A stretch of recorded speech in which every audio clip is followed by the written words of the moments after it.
Live. Holy jumping. I think we're live.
Ah, shoot.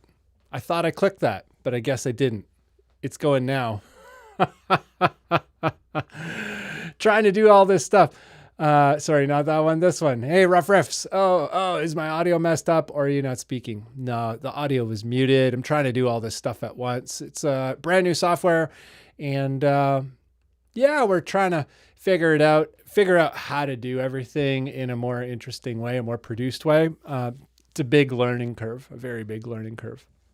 But yeah, your audio is fine. I was just muted because I'm brilliant. I'm a brilliant live streamer. Hope you're well, Rough Riffs. Connor, yeah, I think we got it sorted. Can we hear it now? I think we can hear it now. That was gnarly. Can't hear you now, though. Right. If anyone can confirm. Oh, wow. Lots of comments. Bunn, cheers, man. Here you are. Okay. Sweet. Nice. Lots of comments already, faster than I can keep up, way faster than I can keep up with. But let's see. Gunky Zip, hello, rough, all the hellos. Gunky Zip, rough riffs, Connor, Synth Chris, homie Synth Chris. If you are looking for another sick channel, Synth Chris's channel is amazing. Renato, how are you, brother Renato? Renato was, and Connor were helping tech out all of this stuff yesterday. And Reed, how you doing, Reed? Remco, Renato, John Gloom. Oh my God. Look at this, John Gloom. We got you up on the screen. We got the comments on the screen. So stoked. Good to see you in the stream, brother. Hope you're well. Whatchamacallit, what else? Who else? Converge Dillinger. Good to see you. Yay, volume. Baritone Cult. Another amazing baritone channel. How you doing, Baritone Cult? Rose, good to see you. Connor, Rough Riffs. Yiggity yo, how are you? Hope all is well. Audio is good. Silhouette, good to see you. Ike, my brother Ike, how are you? Good to see you this evening. Happy Friday. Dom, good to see you. Strung Out, Ian, Mr. Gory. Hope all is well. Who else? Ashlyn, good to see you. Rose, I think I might have already said hello, but if I, Nothing wrong with double hellos. It's a lot to keep track of. Quickly for an evening walk. Rough riffs might be cutting out early for an evening walk. Totally. Evening walk is sick. So if that's what you got to do, you should totally do that. I did one shortly before. Just went around the block.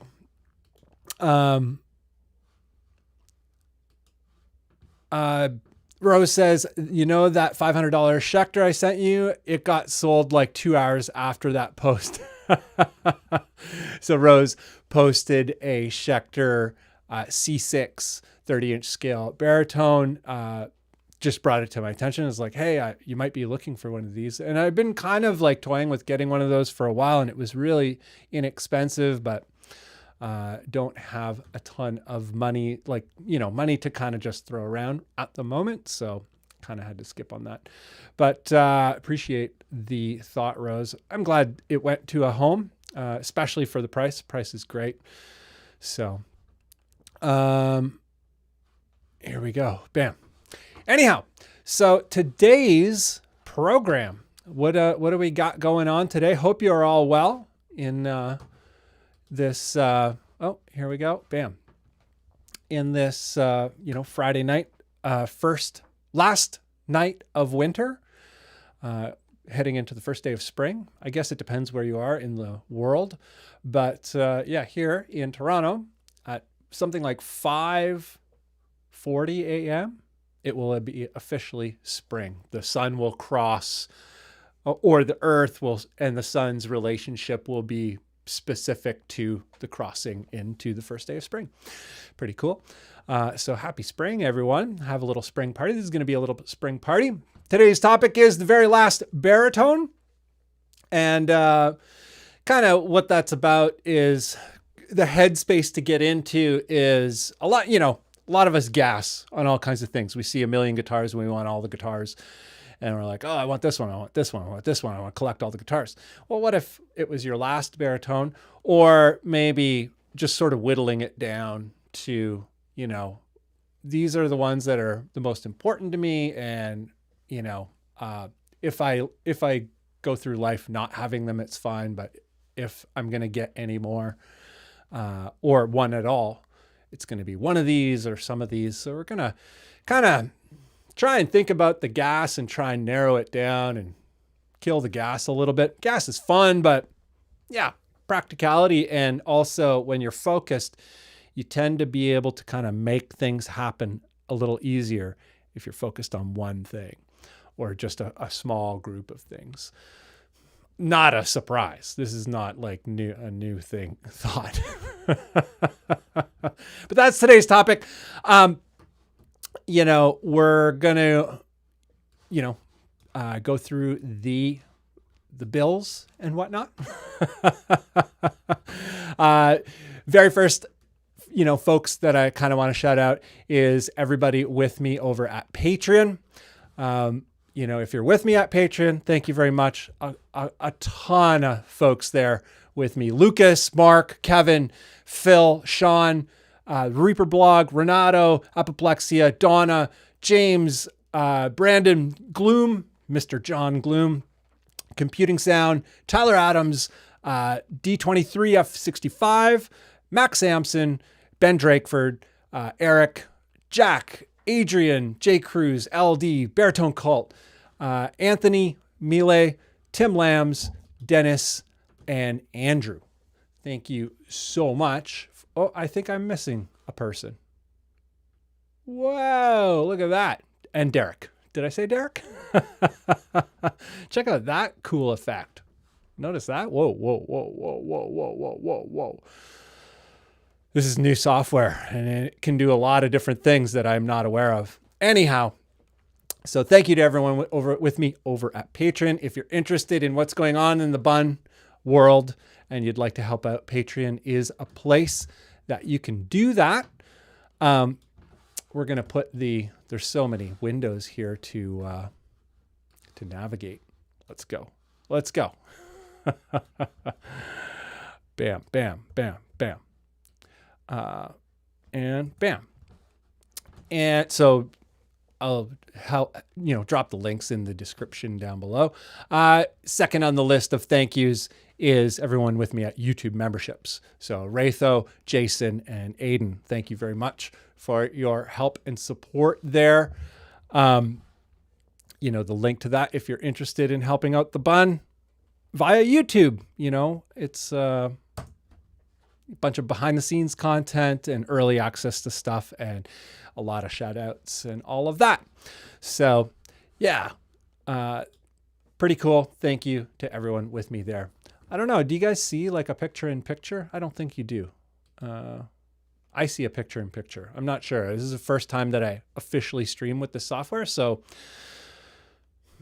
I did a test yesterday, a couple tests, but I did a public test yesterday and it was kind of illuminating, interesting, fun, I guess. The last of the CTAs would be, there's a little sale going on over at Threadless, spring sale, March sale. Going to be getting rid of some of those styles. And you can check that out here. And where are we at? Bam. We can check that out here. There's a whole bunch of cool, fun things. Some things are going to go away. Some things might stay. Not exactly sure. But if you were ever interested in any of that, now might be the time because, yeah, we're going to get rid of some stuff. And the last sale, all March, right. The very last thing would be, maybe there's two last things, but we can kind of go through them quickly.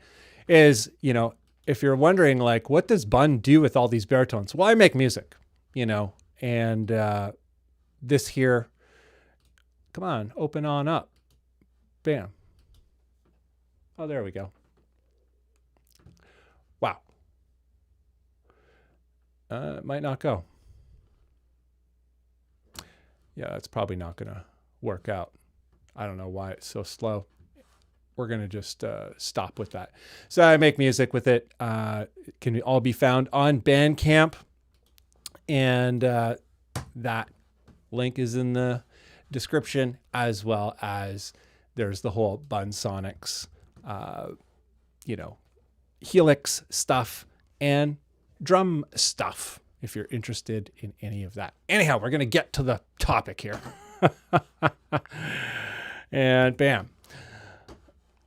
Cause, there's so many tabs to touch, to click on.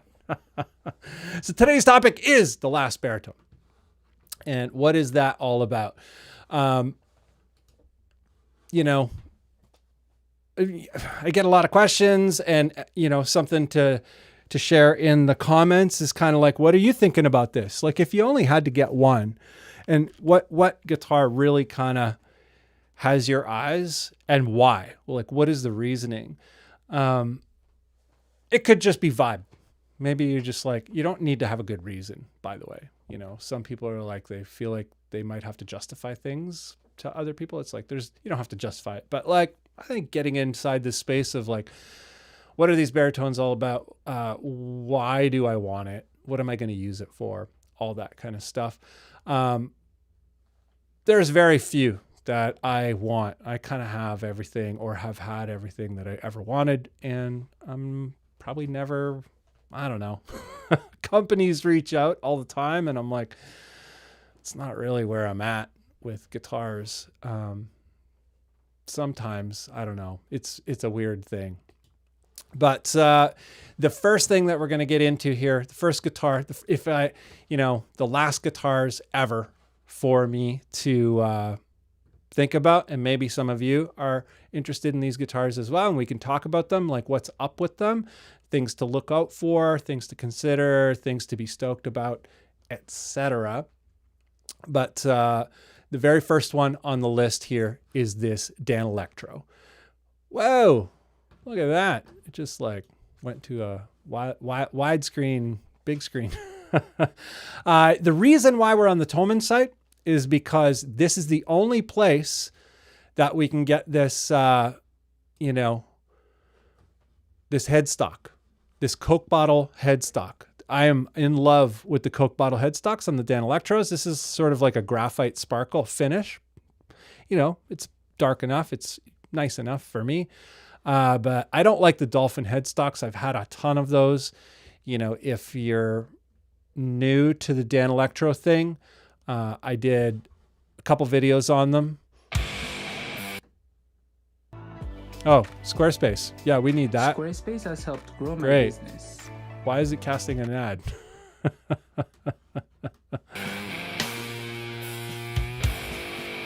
Here we go.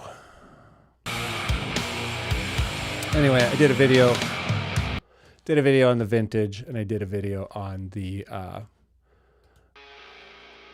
the regular 56. They both had the Dolphin headstocks. If you're interested in those, you can find those on the channel. But yeah, Tolman, for some reason, has an inside line with Dan Electro, and they offer the Coke bottle headstock. I know someone who bought one, and they're like, yes, it comes with a Coke bottle. It's not like a typo or an error or an old photo or whatever. It is legit. I'm like, I don't know what's going on. And I sent them a message, and they're like, yeah, that's what it is. I never really trust that though, because yeah, we'll get to some of that, some reasons why not to always trust it. But if you go to the Dan Electro websites, they have the 56 here, and they have the vintage Baritone. They're exactly the same guitar, just the vintage has this Dolphin cut hollow. They're both hollow. It just, this one has a hole in it, and the other one doesn't. So if you're interested in those, that's something to be mindful of. They're both hollow. It's just an aesthetics thing. But you'll notice nowhere on the Dan Electro site is that, what is it? The BMF? There's no BMF on here anywhere. And I don't even know what the BMF is. And it's kind of interesting. But it's nice to know. So if you're looking for a 3x3 headstock Dano, they're 29.75 inches in scale. They come with those famous, amazing sounding lipsticks. They are noisy. You got to live with the noise. Just accept the noise, because that is part of the magic of the Dan Electro thing. Can you tune it down to low E? Some people do. Everyone in my own experiments, and everyone I know who is discerning, who has tried it, hates it. It seems to, end at about F. It works really good in F, and not as good beyond that. But some people don't care. Some people are just like, I just want max brutals. Doesn't matter. Which 100% makes sense. If you're all about the max brutals, you can let a lot slide. So yeah, first one is the Dan Electro. Beautiful guitars. And yeah, 3x3. You can get a 3x3 new. And who knew? Like, where is it? Why doesn't Dano publicize it? Why is Dan Electro Europe different than Dan Electro North America? We see differences in companies across continents all the time, but it's not as common with guitars and whatnot. Like Ibanez will distribute certain models in certain territories. So Ibanez kind of does that, but they don't necessarily, well, I guess they have a few exclusive territory models or whatever. But yeah, anyway, yeah, looking for a 3x3, you can get it. But oh wow, comments are going wild and crazy.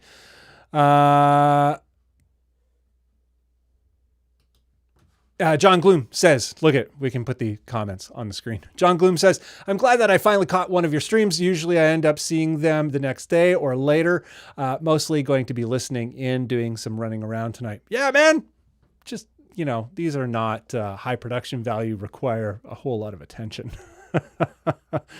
Mr. Steven from Gear Stuff and Things says, hello, another amazing channel. Check it out, Gear Stuff and Things. And Remco says he has his eye on a Revolta Mondetta. I don't think you're alone there.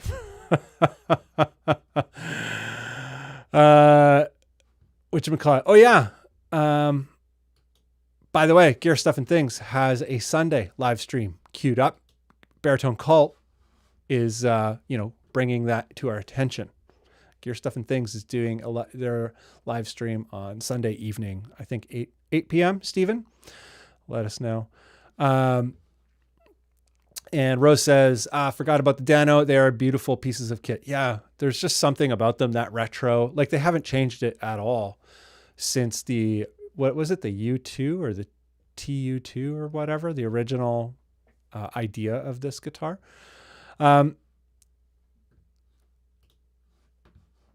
And Connor says, imagine having to watch an ad for your own video. I know, right? It's ironic. Cookie Zip. Oh man, looks like I'm getting screwed over by Reverb. Bought a Schecter Hellraiser C6 at a discount from a seller with over 1,000 positive reviews. Now, no words, no tracking number. Ooh. Gunky, I think you bought that guitar that Rose was talking about. I'm certain of it. Yeah, let us know how that shakes out. Remco says, I have a PRS and an LTD. The Revolta Mondetta would be the last one. Not really a metal-esque guitar, so beautiful and versatile. Yeah. I'm not really, I don't know if anyone has ever noticed, but I'm not really into metal guitars. I'm not really into the modern trends with guitars, with the wild finishes and all that stuff. So I'm 100% on board with, what you're saying about the Revolta Mondetta. Like, yeah, just nicely done, slick, but very unique design that will probably be in fashion forever, for the rest of eternity, which is, I don't know. I like that classic thing. Some people don't. Some people love that new, like it's only in fashion today, like that fast fashion look. Lots of people like that, and that's totally cool. Oh my God. Manderas, I hope I'm saying that right. He has a 90s U2 with the wooden bridge. Manderas.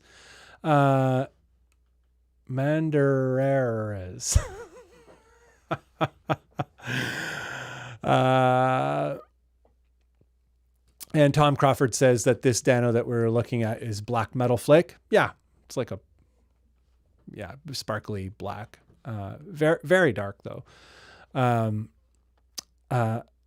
And Rose says, embrace the noise. When it comes to the Danos, yeah, that's what I'm saying. But, oh my God. Miles Does Music. I see what you did there. Thank you, sir. Gonna put you up on the screen. Super stoked. $4.99 from Miles Does Music. Character holding their head in their hands saying incredible. I have this new software and it interprets the super chat that way. That's incredible. Thank you, Miles Does Music. You are, I have a confession, Miles. I've left the Death Crew temporarily for some bubbly eau pétillant, sparkling water, but it is blackberry bubbly. Cause can't get the death, the liquid death today. They're all sold out. Damn it. So I'm sorry, but I'm gonna drink some bubbly. Blackberry, tasty. But Miles, Death Crew will be back in action. I almost have the t-shirt graphics done. You know what I'm talking about. Big secret, but yeah. And Jimbo Collins says, hit the thumbs up. Thank you, Jimbo, for the reminder there. I always forget that stuff. I try to remember everything. There's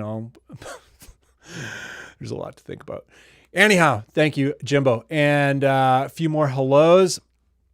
A couple more new faces. Jason Oshosky. Hey, how are you? Good to see you. Hope your Friday night in Michigan is gorgeous. I think it's probably the same temperature there. It's not too cold, and it's going to be like 15 degrees tomorrow, 15 Celsius. Seeing as you're originally a Canadian in the US, you know what I'm talking about. But I don't know what 15 degrees is in Fahrenheit. But last and Barry Prosser. Why won't it show? There we go. Barry, you're up on the screen. Amazing. I love this screen technology. Thank you. And Peter, hello. Bros, your vids turned me in onto a baritone. Got a Gretsch. Nice. The Gretches are awesome. And since they finally came out with, I knew it would happen. As soon as they came out with a fixed bridge, people would go wild for them. And that's exactly what happened. Very nice to see. Oh, I think my volume on the interface was up. But yeah, awesome guitars. And Jabber, we're going to get back to the regularly scheduled program here. The last baritone for me is the Sub-Zero I got last year. I modded it with a distortion and a jazz pickup, thanks to you. Oh, yeah. The distortion, highly underrated pickup. Love those pickups. They're very similar to the Black Winter. They're also kind of similar to the Nazgul. Nazgul is a bit more aggressive. But yeah, amazing pickups. They have that wah to them. Wah, wah. You know what I'm talking about, Jabber. But anyhow, we are going to get back to our regularly scheduled program. Not like the comments aren't. That is a huge part of it. Little reminder, you guys can have conversations with each other. I always do this because I think it's important that you, like, everybody here has something in common. You know, you all like the same things. So, you know, talking to each other is cool. In order to do that, you just go at, or, you know, you can go, hey, at Jabber. Oh, bam. And it should just cue the person and like tag them, and it's all good. I don't know if it's going to work from my current software that I'm using.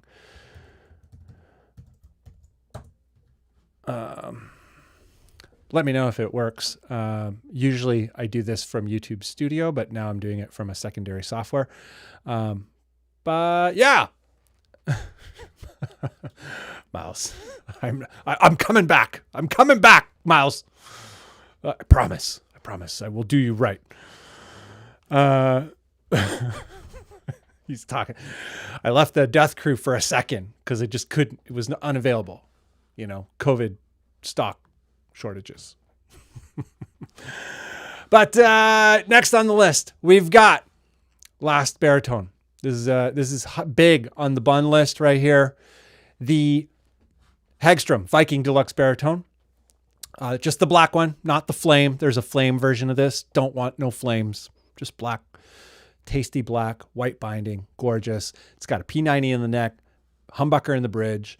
My pal NJ has this guitar. He changed the, I think, out for a full shred. Full shred is not that hot of a pickup. It's more output than, say, a PAF or whatever, but you know, it's a pretty modest pickup, good mid-range. But he put one of those in this. He has it one tuned to C. And he had to dampen down the inside because they use a lot of volume and a lot of gain. So band is Hammerhands, by the way. But this is a 28-inch scale guitar, semi-hollow. You know, it's got a block down the center. This is huge on my list. It's been huge on my list for a long time. I had one for a second, and the way it shipped was all effed up, and it had to go back. And yeah. I need one of these. This is like so high on my list of baritones to get. I would use it for foreigns in G standard. That would be probably my main foreigns guitar, or maybe my Tele, but like I kind of see this as being it. I don't know. But yeah, 28 inches in scale. I would tune it to G1 standard, and I would probably change the pickups out, but I would keep the pickup configuration. I would keep a P90 in the neck and a humbucker in the bridge. Little bit more issues with string noise, you know, because it is a Tune-o-matic style bridge. So you'll get some string noise behind the bridge. can mute that down easy enough, but muting it down and keeping it looking good, you know, that's kind of important. I'm not sure how I would do that. We'll see. But yeah, not much to say about this guitar. I think my initial inspiration towards it is from a band called Mare. And Mare is a band from this area, pal of mine, Tyler, and another pal, Caleb, and another pal, Rob, in terms of founding live members. Majority of the material, if not all the material, was written by Tyler, with maybe some influence from Caleb to some extent. Not exactly sure how much anyone puts into it, but yeah, Mare, Mare, amazing band, and he did it with a Lucille, like a Gibson 335, with an Invader in it.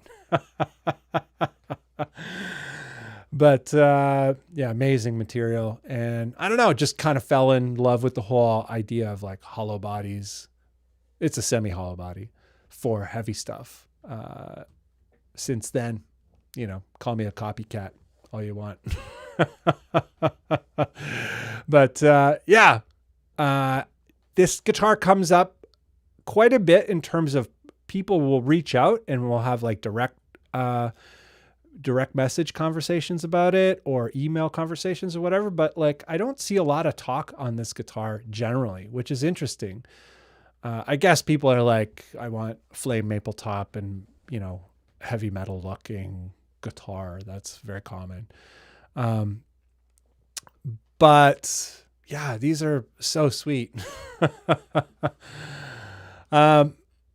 Yeah, I don't know who's interested in the Hagstrom. That's like number 2 on my list, or maybe it's number 1. Not sure. I think I need to get a Dan Electro Coke bottle headstock before I get a Hagstrom. Not exactly sure.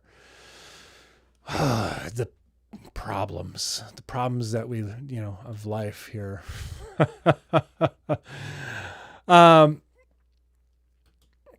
So Benjamin says, thanks to Miles' video on the C6, I'm probably going to make mine an irresponsible make a irresponsible financial decision very soon. Yeah.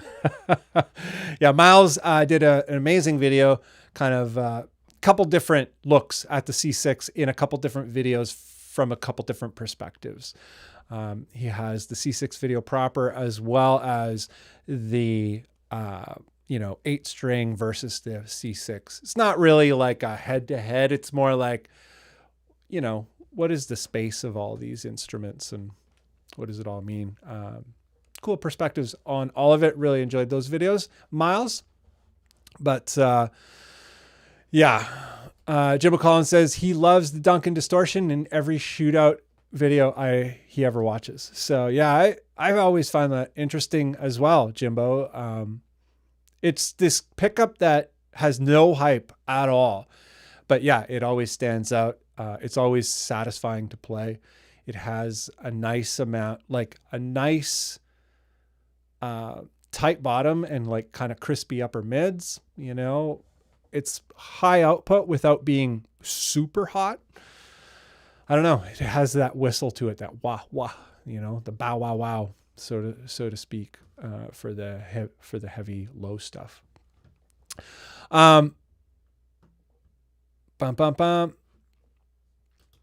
John Gloom says his last baritone will be a Mayones Regis Core Gothic 28. There is just something about them that appeals to me. Yeah, I know the one you're talking about.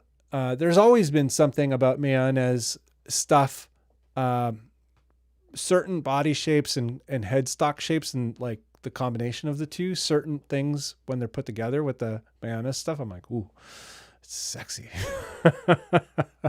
Baritone Cult has a couple videos on Mayones stuff, including Mayones custom 37-inch scale fan fret bass.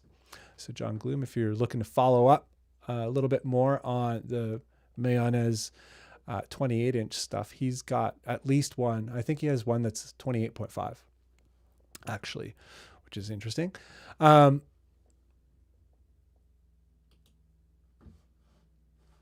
And Ike says, if you're on YouTube, you can close chat, punch thumbs up, and pick up chat again. Oh, yeah, I think you can.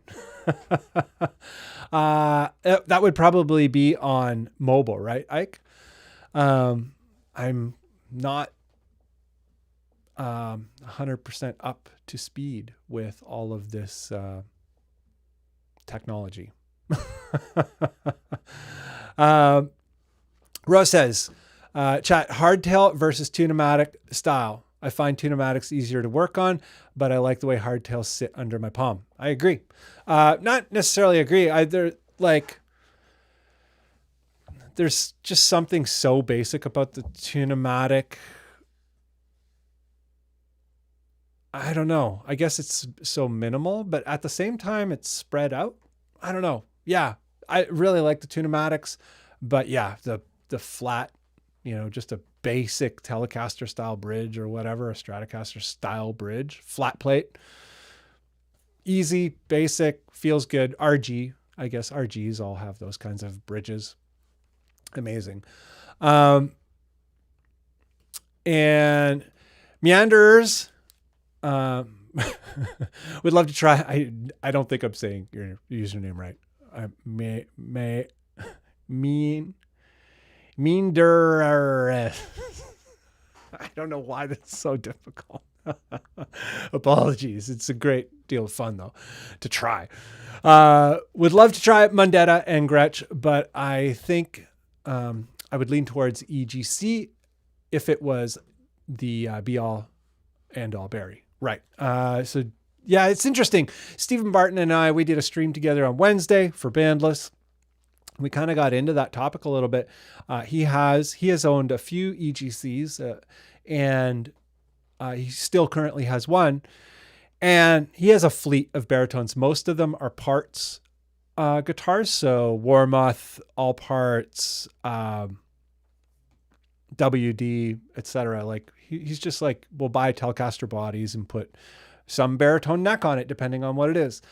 And 9 times out of 10, he'll pick up one of his parts guitars over his EGC, even though he also is like, the EGC is an unstoppable force of a guitar.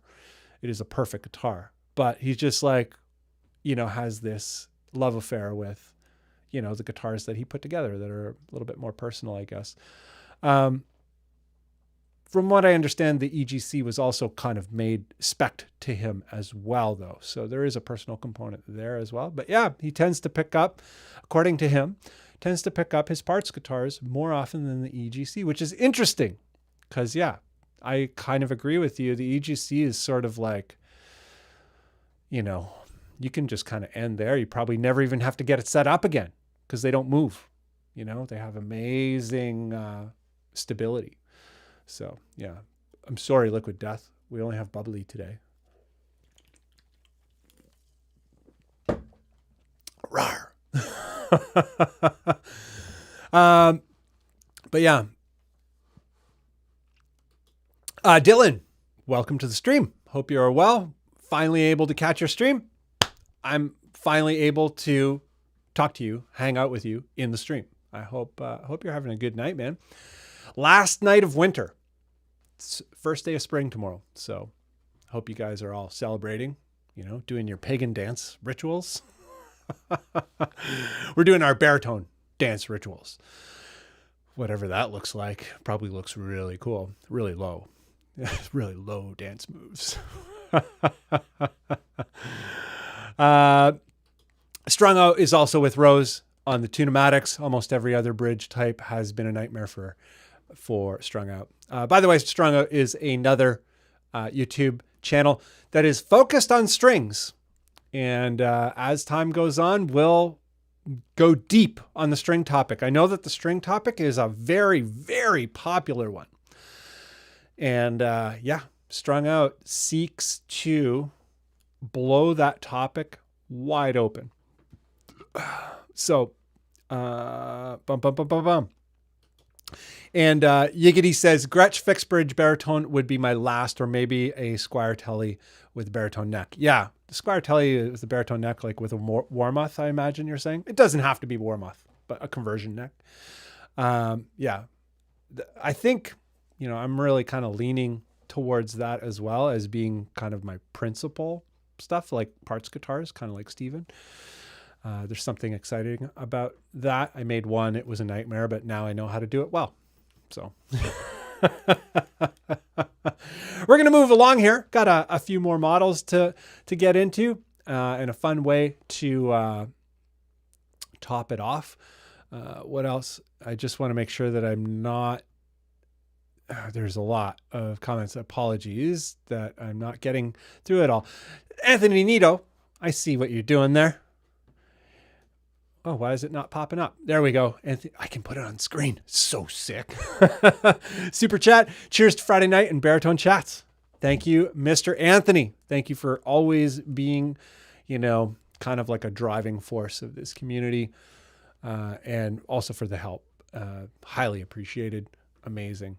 Last baritone for Anthony would be a custom 28 Jag Stang. Ooh, pain in the neck, expensive, but you got to do it. Yeah. You know, if it's the one, I don't know. Like for me, if I just had the ultimate guitar as opposed to, I don't know, 17 okay guitars. I like the guitars. I'm not complaining, by the way. But, you know, looking at it that way, it's like, if you have a bunch of guitars, you're like, maybe I get rid of a few and I just get this one, like it is the one, you know? And then it doesn't look as expensive or whatever, or maybe you just keep all the guitars. You can do that too. Amazing. We're going to move along. Next on the list is, you know, this is always surprising to a lot of folks, but the Eastwood side jack. I don't really want the Eastwood version of it because of this. So this is something to know. Very, very, very important. As you see here, it says scale length 28. They're usually not 28. They're 27.5. And a bunch of people I know have bought this guitar and it's 27.5. I don't know why they say 28. My friend Artie called them before he ordered it and said, hey, it says it's 28, but I think it's 27.5. Can you measure it? And they're like, oh yeah, it's 28. And then he got it and it was 27.5. And he's like, I want to tune this to G. And literally, like that half inch makes a huge difference in terms of how easy G is, how good G sounds. And yeah, it's frustrating. But I do want some version of this, very modded out, very kitted out, and modded out like just simpler, no gold, just chrome hardware and better pickups and all that. I did a video on an Eastwood side jack. Here we go. Bam. Do we have Eastwood side jack? Oh, is there sound? I think there's sound. I don't know. I can't hear it over here. Oh, Squarespace. Great. We don't need to know about Squarespace. But I did a video on a modded side jack. That was my pal Artie's guitar. Was not my guitar. And amazing guitar. But yeah, 27.5, just not as good at G as a 28 or a 28.625. 28.625 is kind of the magic zone for G, or longer. But if you're like, I don't want it to be too long, 28.625 does G pretty friggin' nice. You can get pretty light strings. And yeah, it's lively, it's snappy. That deadness goes away. If you've played enough baritone guitars, you'll know what I'm talking about. It's like, oh yeah, if it's too short and you're trying to go really low, the guitar is just dead. It's not fun. Well, some people don't care, but I don't know. I care. Doesn't really matter though. But yeah, Eastwood side jack, amazing. shape. It's based on the Mosrites. The original company that did this style of guitar was called Mosrite, and or Mosrite. And depending on if you're a potato or potato kind of person. But yeah, offset everything, you know, offset body, offset horns, offset everything. Very cool. It's got a German carve. I usually don't like carved tops of any kind, but I like this German carve on the Eastwood for some reason. It just needs to have no gold hardware. And it's also cream bound, like cream binding as well, which is nice. But Eastwood side jack, I'd like to get a custom made 30-inch version of that. That would be amazing. They do. Is that English? Sure it is. Let's see here. Bass 6. They do a side jack bass 6, but I don't want it because they also do the hooky, but I don't want the hooky. And they do a black bass 6, fantastic. But check out the tuning keys. For some reason they put bass tuning keys on it, and for me it kills the vibe. Also, the headstock is a little too big. I just want a regular side jack, 30 inches in scale, without a tremolo. Please, no tremolo ever. But this is in fact 30 inches in scale. But the side jacks are not. Oh yeah, lots of people. This is probably going to come up. There's the hooky bass. This is a bass 6 by one of the guys from, like, the Peter Hook guy from Joy Division. But yeah, those are kind of cool. Anyway, we're not going to get too sidetracked here. Side jack baritone. That is on the list. Anybody else interested in the side jack? It's a weird guitar to be into, but I'm really into it. And yeah, I don't know, just something about it. So classic. But kind of Jetsons era, like, I don't know. It's a moment in time, but also classic. Maybe I'm just crazy. Maybe it's not a very cool guitar. I don't know. And Self-Inflatable says, yeah, I can confirm. I asked them. So this Self-Inflatable is Artie, if anyone's curious. I asked them about the scale length before buying. They confirmed it was 28, and it was not. Yeah. Which is a huge bummer. You know, not cool. And the thing is like, I have written them a bunch of times. Like, it says that it's 28. Are they 28 now? And they're like, oh yeah, they're 28 now. I'm like, well, they were only 27.5 before. Are you sure? They're like, oh yeah, we're sure. I'm like, I don't know if you're sure, because, and I know other people in the Baritone Obsessed group who have gotten 27.5s. I know one fella who has a bunch of them, and some of them are different size, like 28 points, or 28, 27.5 and 27.75, various sizes of them, or various scale lengths. And it's like, just nail it down. They make them in so many different factories, wherever they can get the price point that they're looking for. So there's that. What do we got here? What?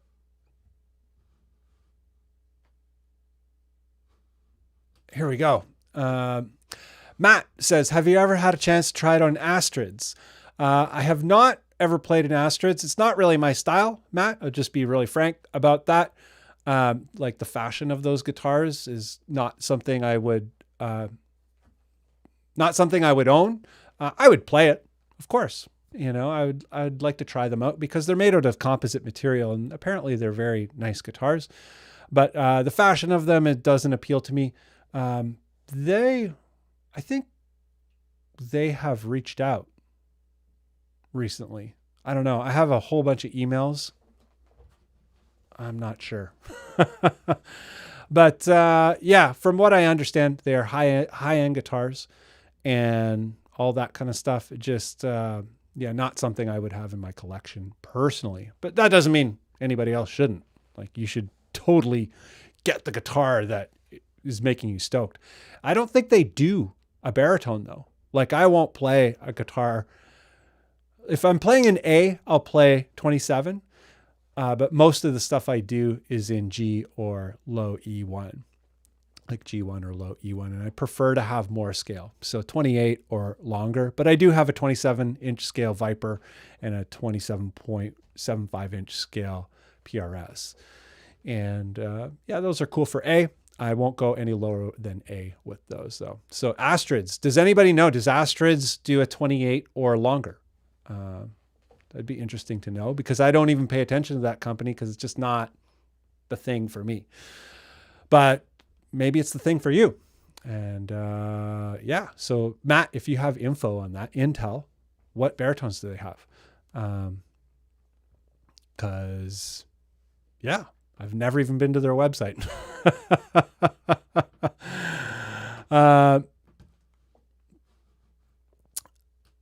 Whatchamacallit? Meanderers says, wanted an Eastwood for so long, but had an opportunity to get a Squire Jazzmaster vintage modified. I think it was the better choice.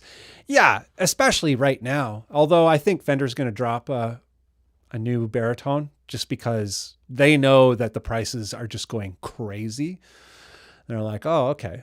Like if we just drop another 30-inch, it'll just, you know, it'll sell out instantly. It's guaranteed money.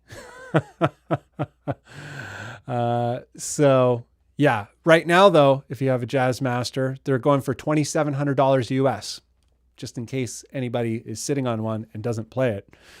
Sell it. 27. They'll probably hit $3,000 in the next month or so. So yeah, crazy. I don't know. Like anybody who wants to spend $3,000 on it, have at it. It's not a very good guitar. I like it. It's a cool guitar, but it's not a good guitar. But I really like them. They're fun. They're really fun guitars. Whatchamacallit? Tyler Adams has a Ramones guitar. They do a Johnny Ramone replica over there at Eastwood. Oh, you don't have one? Yeah, they do. They do a Ramones style thing. Do basics dive bomb. Miles does music. You don't want to do basics dive bombs, you know? Yeah, well, pinch harmonic, pew, like Youth of Today style dive bombs. I don't know how many of you listen to sort of early Youth Crew, early sort of New England hardcore.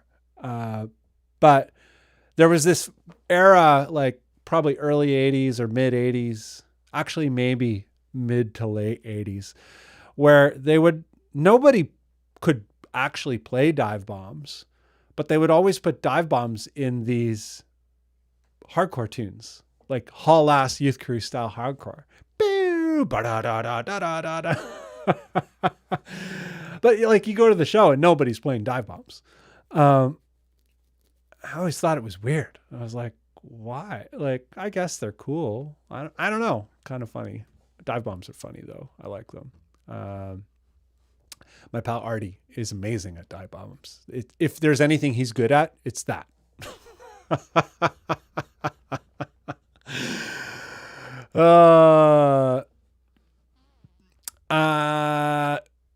Whatchamacallit? Jason Osha says, I got the Chapman ML1 Pro, but I had to order it from Andertons in the UK, none in North America. Oh, wow.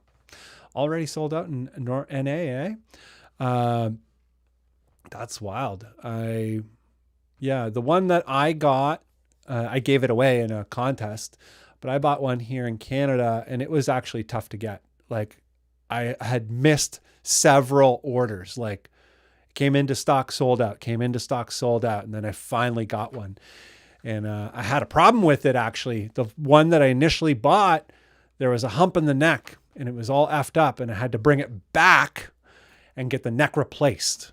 And they shipped a new neck from UK, put a new neck on it. And I was like, whoa, this is too much effort. I'm glad to see this guitar go. It was a very expensive giveaway. Beer Guy's in the chat. Amazing. Beer Guy, you were here for the tech run through yesterday. You're never late. When you show up, it is the perfect time. That is the perfect time. Show up. There's no lateness for you. I'm sorry, sir. You get a forever hall pass on that. Hope you're well. Hope you're having an amazing last night of winter. It's going to be spring tomorrow. 5:40 a.m. at least this time. Like, I'm Eastern time. So yeah, my time, it's like 5:40. I don't know where everyone is, but yeah. And Cookie Zip, I wanted to smuggle the Schecter Hellraiser across the border so you could do a review with it. I'm dumb. I would totally do it. I've always wanted that guitar. I'm not crazy about the red. The finish, I don't like the finish, but I love the shape. I love that it has like standard humbuckers. It's 30 inches in scale. It's like I know it would be a comfortable guitar to play. How is it to play? Gunky Zip, you have one. How do you feel about it? Like, we've never really talked about, the sort of personal bits about you owning it. So yeah, share that down below. Oh yeah, JW, just waltzing in, just doing it cool. My man J Dubs, how are you? We got these comments up on the screen. Can you handle it? I can handle it. It's great. I love it.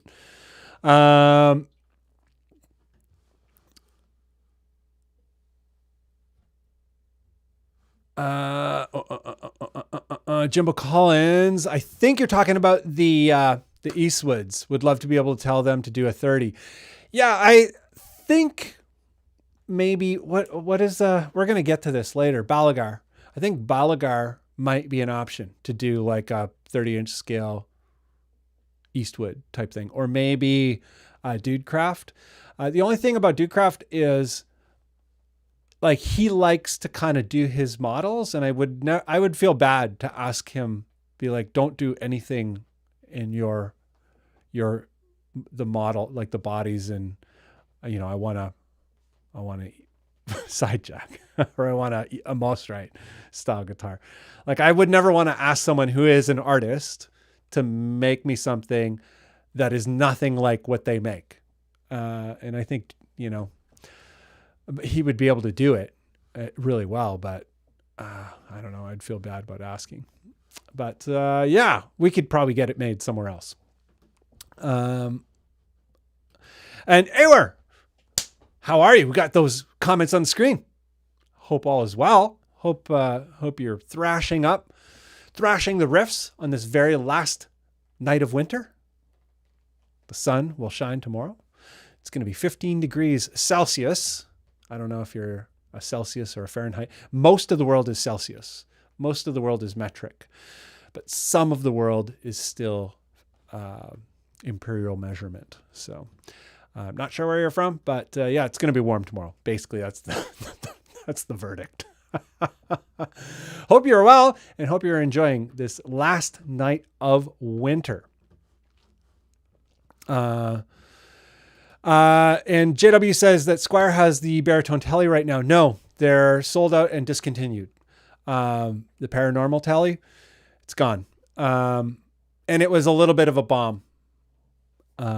Didn't do as well as anticipated, which I knew was going to be the case. I'm like, it's 27-inch guitar. Like, boring.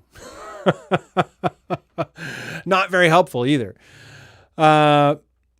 Unless you play in B, but if you have a 25.5-inch scale guitar, you could play in B, and it's okay. It's not awesome, but I don't know. People who are kind of on the fence, like, I kind of want to go a little bit low, like C or B.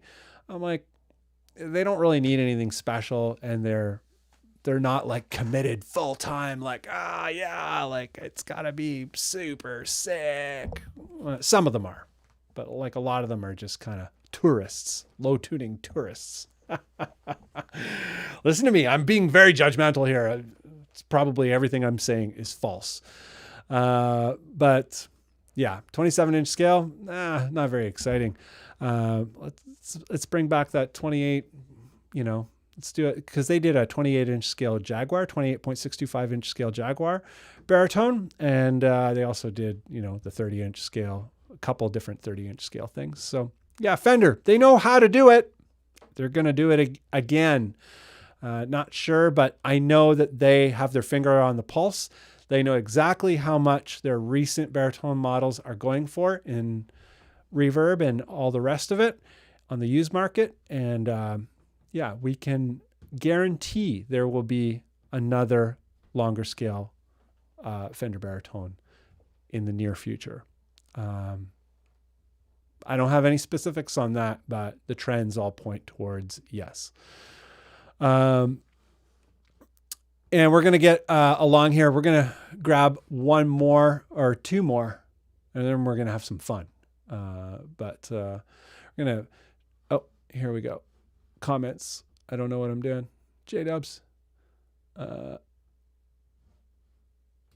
Bam, with humbuckers. I'm not sure. Right now with humbucker with what? Huh? Baritone telly with humbuckers. I don't know what that means. Is that a new thing? Is there a new Telecaster model baritone? Ooh. J-dubs, you gotta give us some more info. But we're gonna move along to a few more guitars. This has already come up a bunch of times. The Revolta Mondetta. It is an Eastwood product, and this is designed and built or designed by Dennis Fano. He's a famous luthier guy, and then they are made, I think, in Korea. Available within USA only. Outside USA, contacts for an alternative. Yeah, these are very difficult to get right now. I really love what's going on with them. Not typical for me to like this raised section and the gold multi pick guard. Not something I would normally go for, but I don't know. It just really appeals to me. I love the way it's designed. I feel like it's very, very balanced design, and also incredibly classic. It will look cool for 1,000 more years. 28-inch scale, also a P90 in the neck, humbucker in the bridge. And from everyone that I know that has played this guitar, apparently an impeccable instrument, not typical of the Eastwood experience. So yeah, the Revolta comes in a couple different colors, but really, yeah, it comes in all those colors. But yeah, not going to publicize any other colors than this one because this is the best one. But you can check out, they have other colors. But yeah, another Eastwood product, but definitely way beyond what you have come to know about Eastwood if you have any experience with Eastwood. Like the if we go back here to the side jack. So a little sidebar story is before I did the demo on my channel about the Eastwood side jack, Artie had purchased the guitar, it shipped, and then I live between Artie and the guy that used to work on Artie's guitar. Like I live closer to the guy, the luthier guy or the repair guy, tech guy.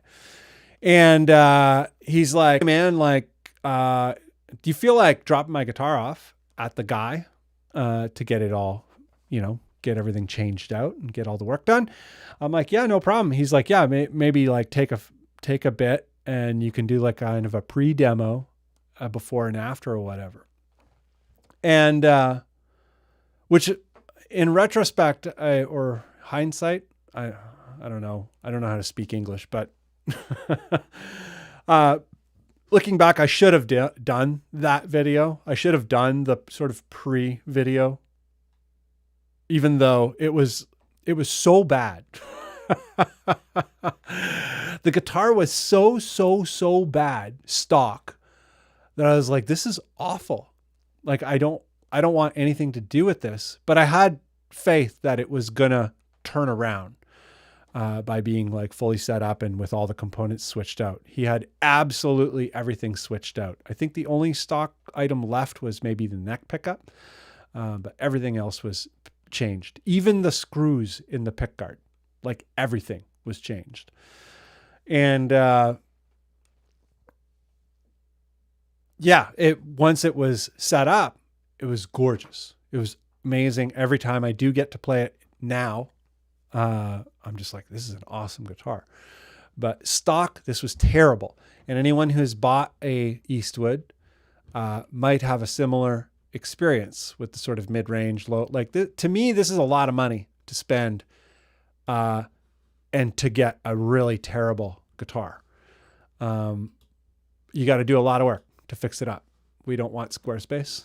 But the Revolta, apparently all of these guitars are amazing. Like when you get them, they feel great and they play great right away. And I've had several people confirm that. I've not been able to do it myself. This is just hearsay, so you know. But yeah, 28-inch scale guitar. I would use it in G standard, and I would use it for foreigns.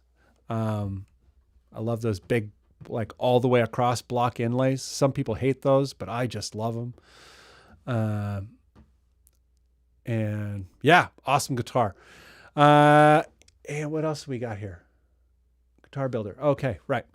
So we're going to get out of this. Bam. Go back to the cool camera here. What do we got going on? Anybody, who else is into the Revolta? Obviously, a lot of people are into the Revolta. Some people joke and they're like, I'm revolted by the Revolta. It makes me feel revolted. I love it. I think it's a fantastic machine. Miles Does Music, confirming an earlier, inquiry, is how comfortable is the Hellraiser C6? C6. I can't murder my thirst, but I got to wet my whistle in order to speak.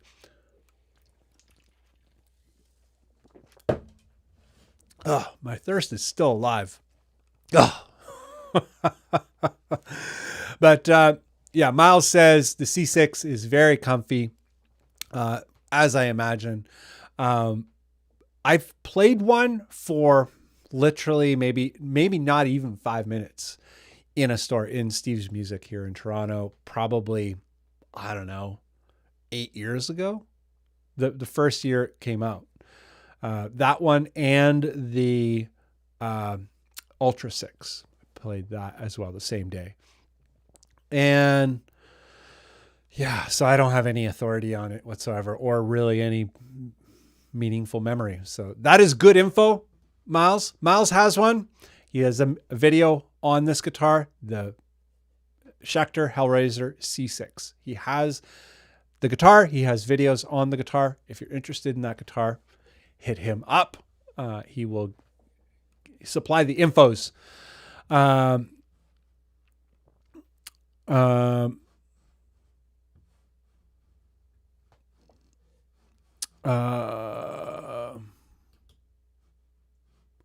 Oh, here we go.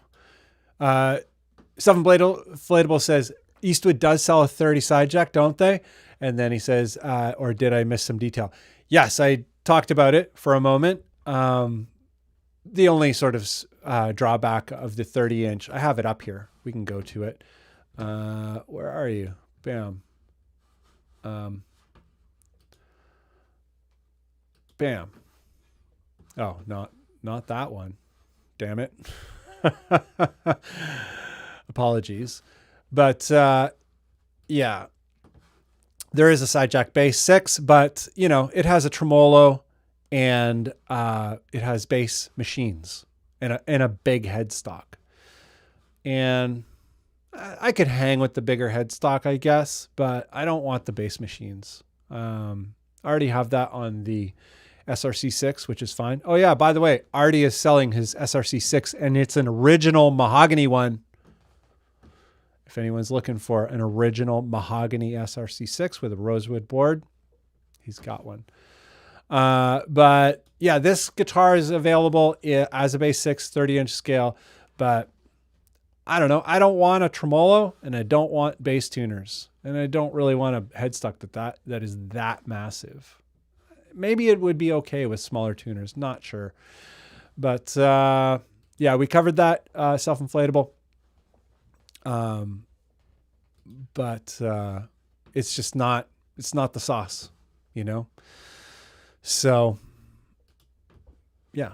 Or did I miss some deal? There we go. Bam. Here we go. This is my brother right here. Oh, come on. What's going on? Why won't it click? It's clicking. There we go. Bam. Mr. Todd Bogley. Bogley.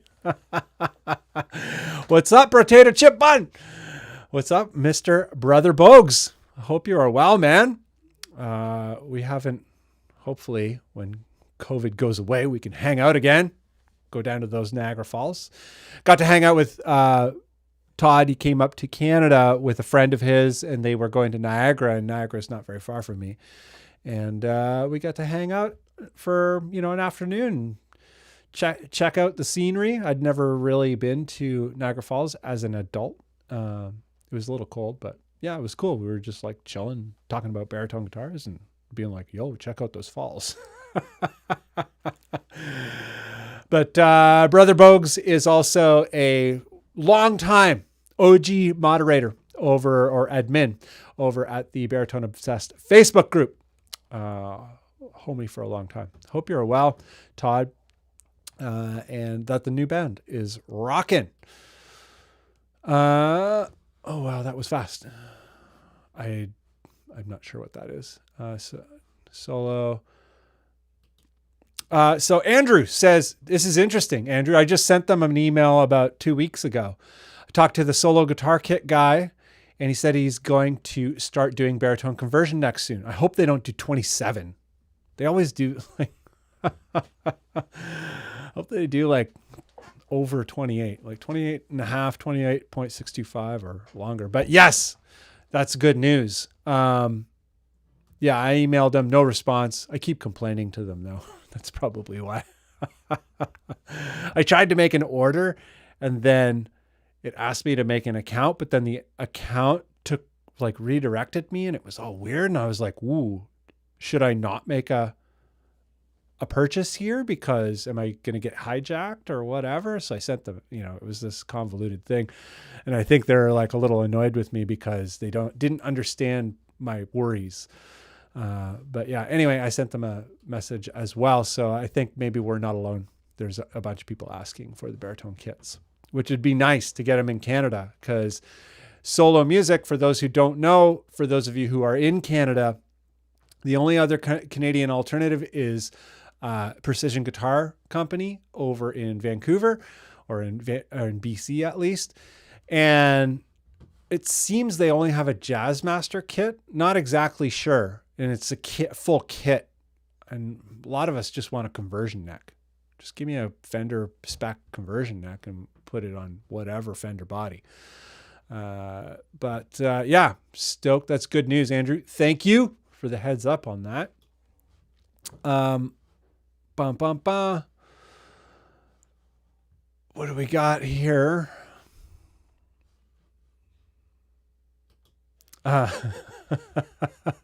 Jimbo Collins is saying Fender's going to give us a 30-inch Acoustasonic.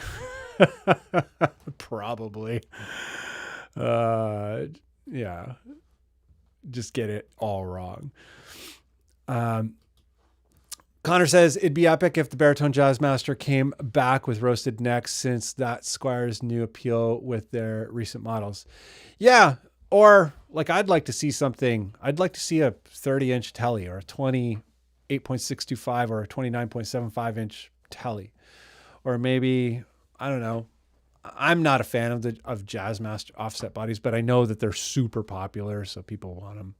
But it'd be nice to get something, I don't know, cooler.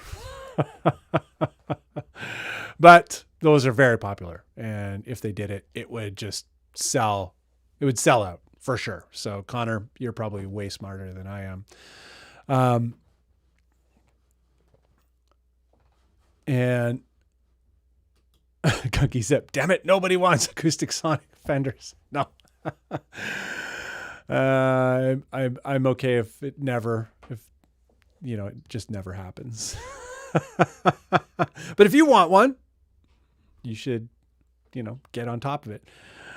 But it seems a bunch of you guys are finding the the sex factor in the Revolta. That's nice to see. It's so weird. That one kind of took me off guard because it's not something I would typically gravitate towards, but I find it's just like, it's perfectly designed. Something that we don't see a lot in new guitar companies. And a lot of you probably have no idea what I'm talking about. But a lot of times we don't see a thing called golden ratio. We see a lot of guitar designs where the measurements of the curves and the relationships of the curves do not equal out to golden mean or to the rules of nature, so to speak. So when things clash against the rules of nature, the balance of nature, it just looks cheap. And that there's a reason why, like, the original Fender and Gibson stuff just kind of like goes as as big as it does, as classic as it is because most of those curves, if not all of those curves and relationships of curves and lines and whatnot, everything adheres to golden ratio. And you can measure it out with circles and it should conform. And I'm pretty sure just from looking at it, that the Revolta was also designed with that in mind. And it also seems that the majority of the design in the side jack is also golden ratio, just kind of the angles are weird. There might be something a little bit funky in the balance of the side jacks, but yeah, the Revolta seems to conform just from looking at it quickly. I'm like, it looks like it balances out. But I haven't actually put all the circles on it and measured all the circles and see if it actually balances out to the Nautilus shell, to the golden, the exponential rise. Datamouth. Well, welcome. Happy Friday. Happy last night of winter. And, soon to be spring. Tomorrow morning should be spring. I'm not sure if that will be the case where you are, but Datamouth says, Bunn, if you had that side jack, what pickups would you put in it? Would you replace the P90s? Yes, I would indeed. I think I would get something custom made.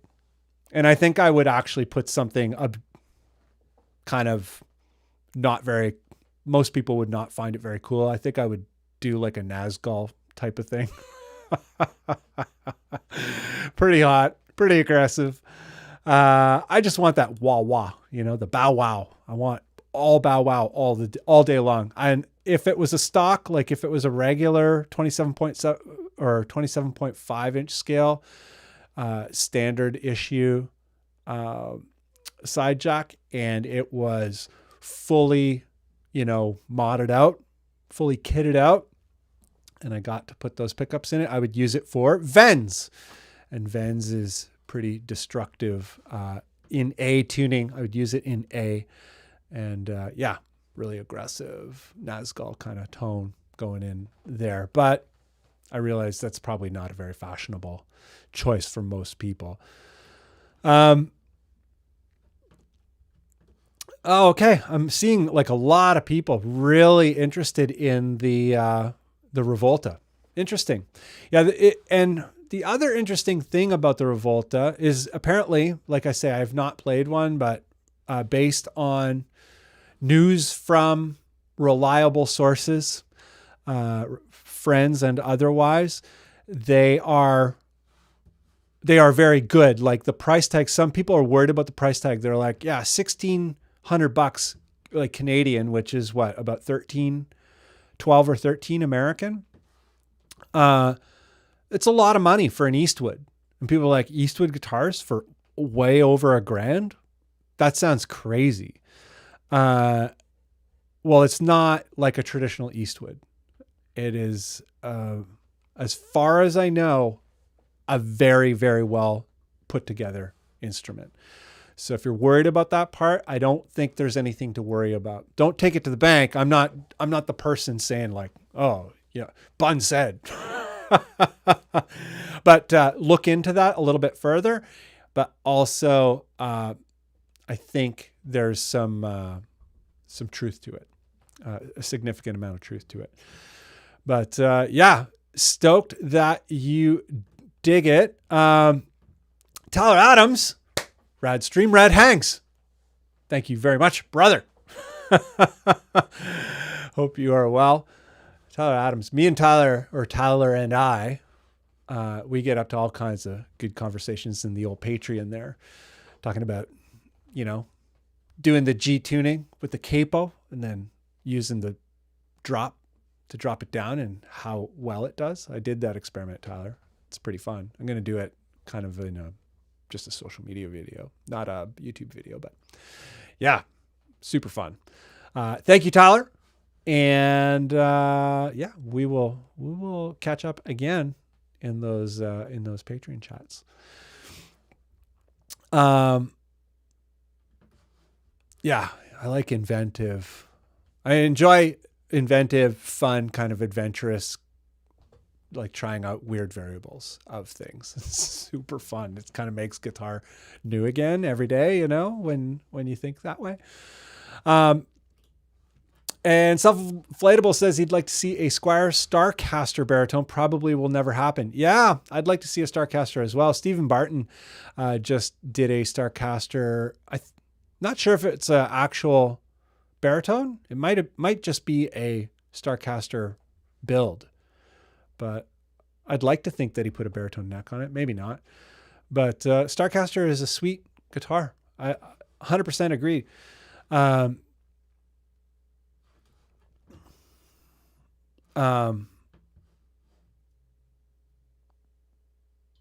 sure if this is directed at me. How long have you been waiting to make the purchase?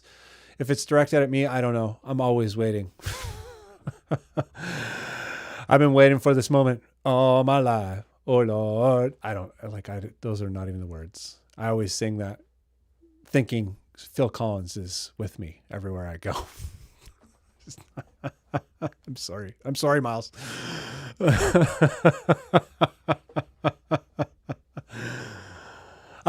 Our says, I wonder why most baritone models don't give the bridge closer to the edge of the body like a bass. That would allow for longer scale lengths, compact instrument. Yes. And something we can check out here is Grosh baritone. Bam. And bam. This is exactly what you're talking about. Our Grosh does a sort of it's a model, but it is a made to order model. But yeah, they put the bridge way back here. And the guitars feel very short. What people say about this guitar is that it feels like a normal guitar, and it fits in a normal gig bag, and it's 28.5 inches in scale. And you can get it in bolt-on and set neck. Or no, that's not true. Okay. I got it all wrong. Maybe you can. It is a custom shop. So yeah, don't quote me. Just send them an email.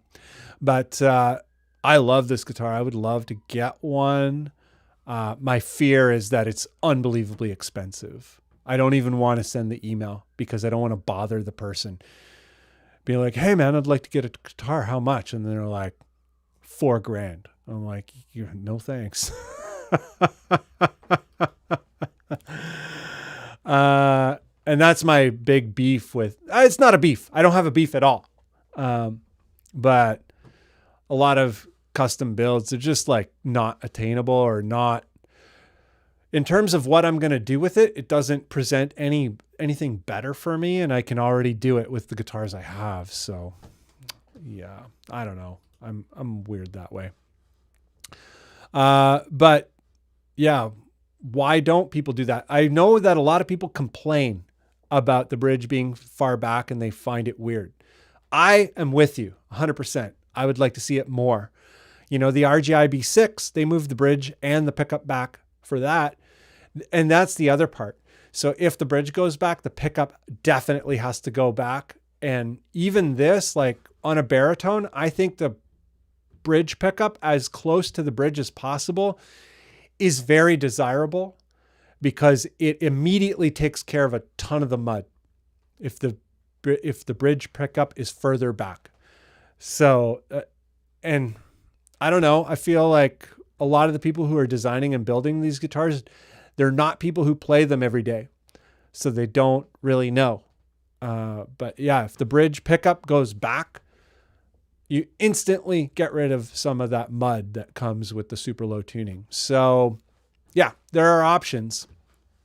Oh, I'm pointing at the Grosh still and it's not on screen. Apologies. But yeah, good point to bring up and important for people to consider. So Ike says, what do people do for P90 replacements on their baritone? There's a couple different options. So DiMarzio has a great range of options for P90s, just stock replacements that are like, some of them are humbucker, some of them are noiseless P90 style, some of them are traditional P90 style, hot and traditional. They have a wide range of options at DiMarzio for P90 replacements, as well as you can go with like Lawler and all the boutique guys. Like most of the boutique places have a significant range of options with P90 replacements. Once again, in the single coil traditional, single coil hum canceling, as well as full hum canceling humbucker type arrangements. And then something a lot of people don't consider is the Seymour Duncan Custom Shop, which is very affordable, way more affordable than you would imagine. Apparently they're slammed for this COVID thing. It seems like all the musical companies are just like selling out of like way over. Like there's a musical revolution going on where everybody's playing guitar. Everyone's playing music in general. But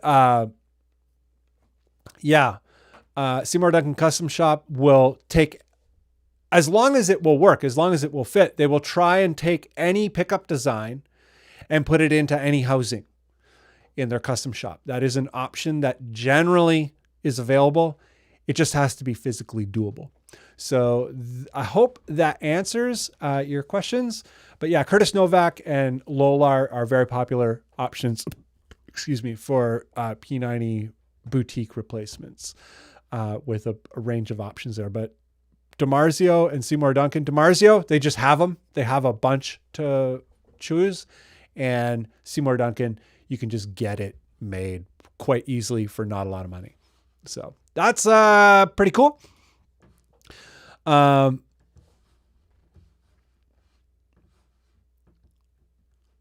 revert Gunky Zip. Okay, bam. Oh, look at this. Mr. Drakeford.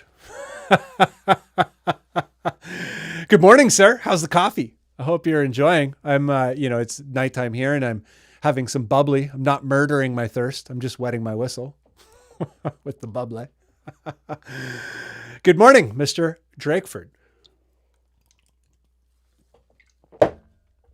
Hope you're well. Over in Germany, really needing to try the G tuning. He's saying, "Oh, why can't I see that now?" Okay, here we go. With my drop too. So yeah, a couple people have done the G tuning with the drop with good success. The way that Tyler Adams kind of pioneered. I don't know if anyone else has done it before him, but he's the first guy to kind of propose it to me. And I was like, oh yeah, it makes perfect sense.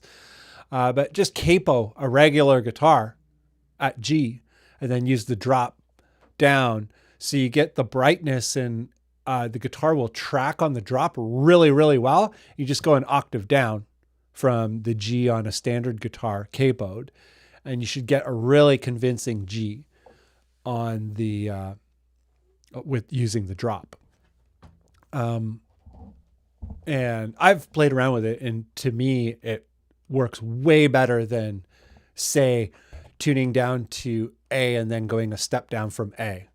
because a guitar will track way better at a higher tuning with the drop than with a lower tuning.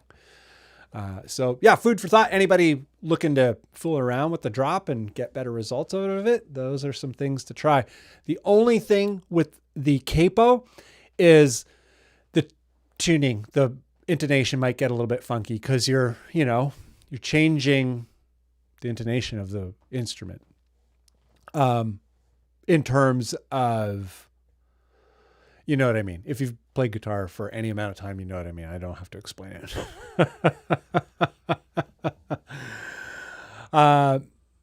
And Sam says, have you ever tried tuning to CGCGFA?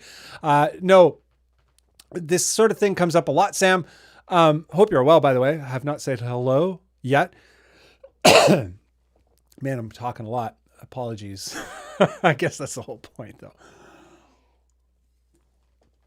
By the way, are you guys digging the comments on the screen? I find it makes it so much more like we know what we're talking about. We know what the topic is. And it's just nice. It's like, feels more like a hang, like we're hanging out. But Sam asks this, have I ever tried this other tuning? And I get a lot of messages actually about like, hey, Bunn, have you tried these alternate tunings or these other kinds of tunings? And it's interesting that I'm not sure like if I seem like a good target for those questions or not, or I don't know. But yeah, I find it interesting because I'm a standard tuning guy and I always kind of talk about standard tuning. Maybe that's why people ask, because like, do you do any other tunings other than standard? And the answer is no. I don't even play drop, like just regular drop. I don't do it, and I will never do it. Every time I do it, I'm like, oh, I don't want anything to do with this. It just doesn't, it doesn't resonate with kind of like how I think about the instrument. I kind of approach the instrument from a base of theory. I don't think like, what scale am I playing in? It's just kind of there because I've practiced so much and I've played for long enough. I'm not a master of it either, by the way. I just, but I do rely on it. And everything is easier to grab if the tuning is standard. If the tuning is all discombobulated, drop tuning included, I find it harder to grab notes and take advantage of the instrument in a complete way. And that's kind of how I'm going at it. But I know a lot of people who do incredible things. Oh, I'm drying out here. It's not the same as murdering my thirst. I'm telling you right now. Damn. But yeah, I know a ton of people who do amazing things with alternate tunings or some kind of configuration of tuning that is different than standard tuning. There's no shortage of incredible music in those kinds of configurations, but I cannot make anything cool out of it. It all just sounds just like everybody else's music whenever I do it. So I stay away from it. And I feel like standard tuning in terms of the kinds of music forms that I'm writing is the easiest way to explore alternatives and the opposite of whatever the convention is. But maybe not. Maybe I'm dumb. But yeah, I only play standard. Long answer. Brandon says, I'm debating to make my Fender Meteora a baritone. I'm a sucker for an offset body. I don't know the Meteora. It's not sure. I'm a fan of Fender guitars, but I'm a fan most like really Telecasters. I'm a huge fan of Telecasters. But I don't know the Meteora, but I'm sure it's cool. Fender seems to know how to make cool things. Something to think about, Brandon, is to make sure that that guitar has a 25.5 inch scale neck as standard, like the current scale length of that guitar, because Fender does make some short scale guitars. So 24.75 and even shorter, like 24, I think, proper, like their student guitars, the Mustang and such. A conversion neck will only work if it's a Fender neck pocket with a standard 25.5 inch scale to begin with. So just heads up there. Take a look at what scale length you have to begin with before you put the money in. It's a bummer. You get the neck and you're like, whoa, it doesn't work.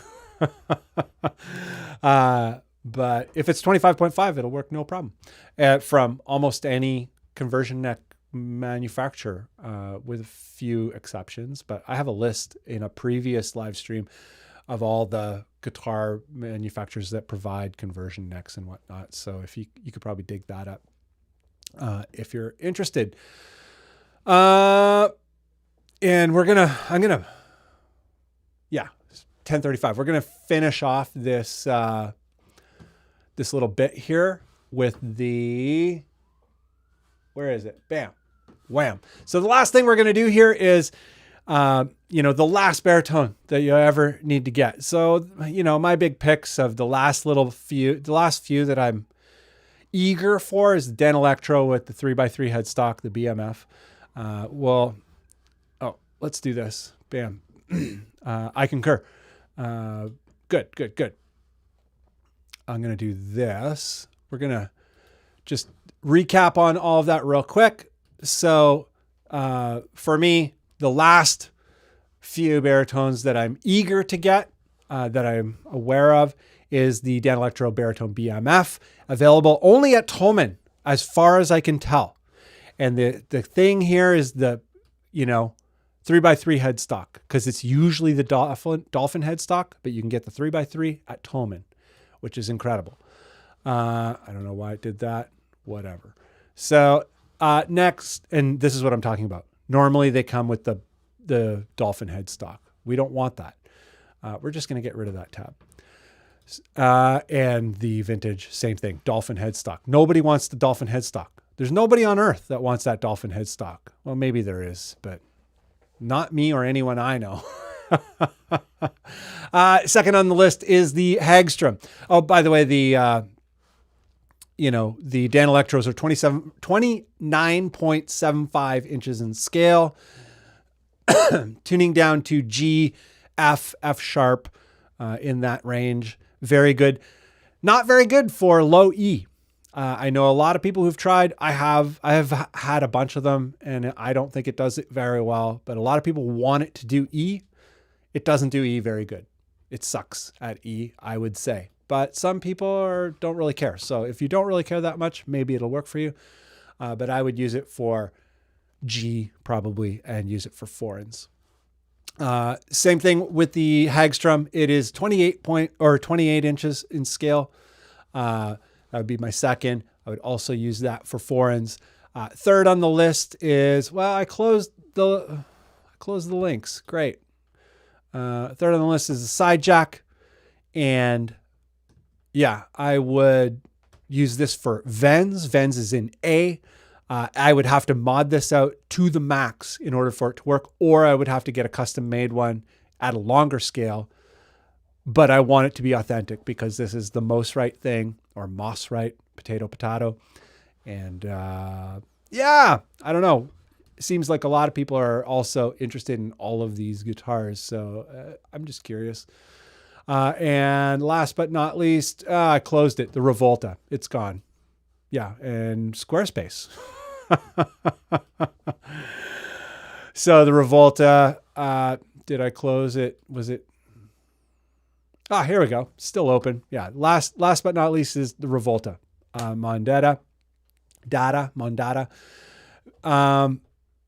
I would like one of these. Also, I would use it in G standard tuning, and I would use it for foreigns. For those of you who do not know what I'm talking about with music, I have 3 projects. This is them. Wetlands is in E1 standard. Foreigns is in G1 standard. Vens, this one, and this one is in A standard.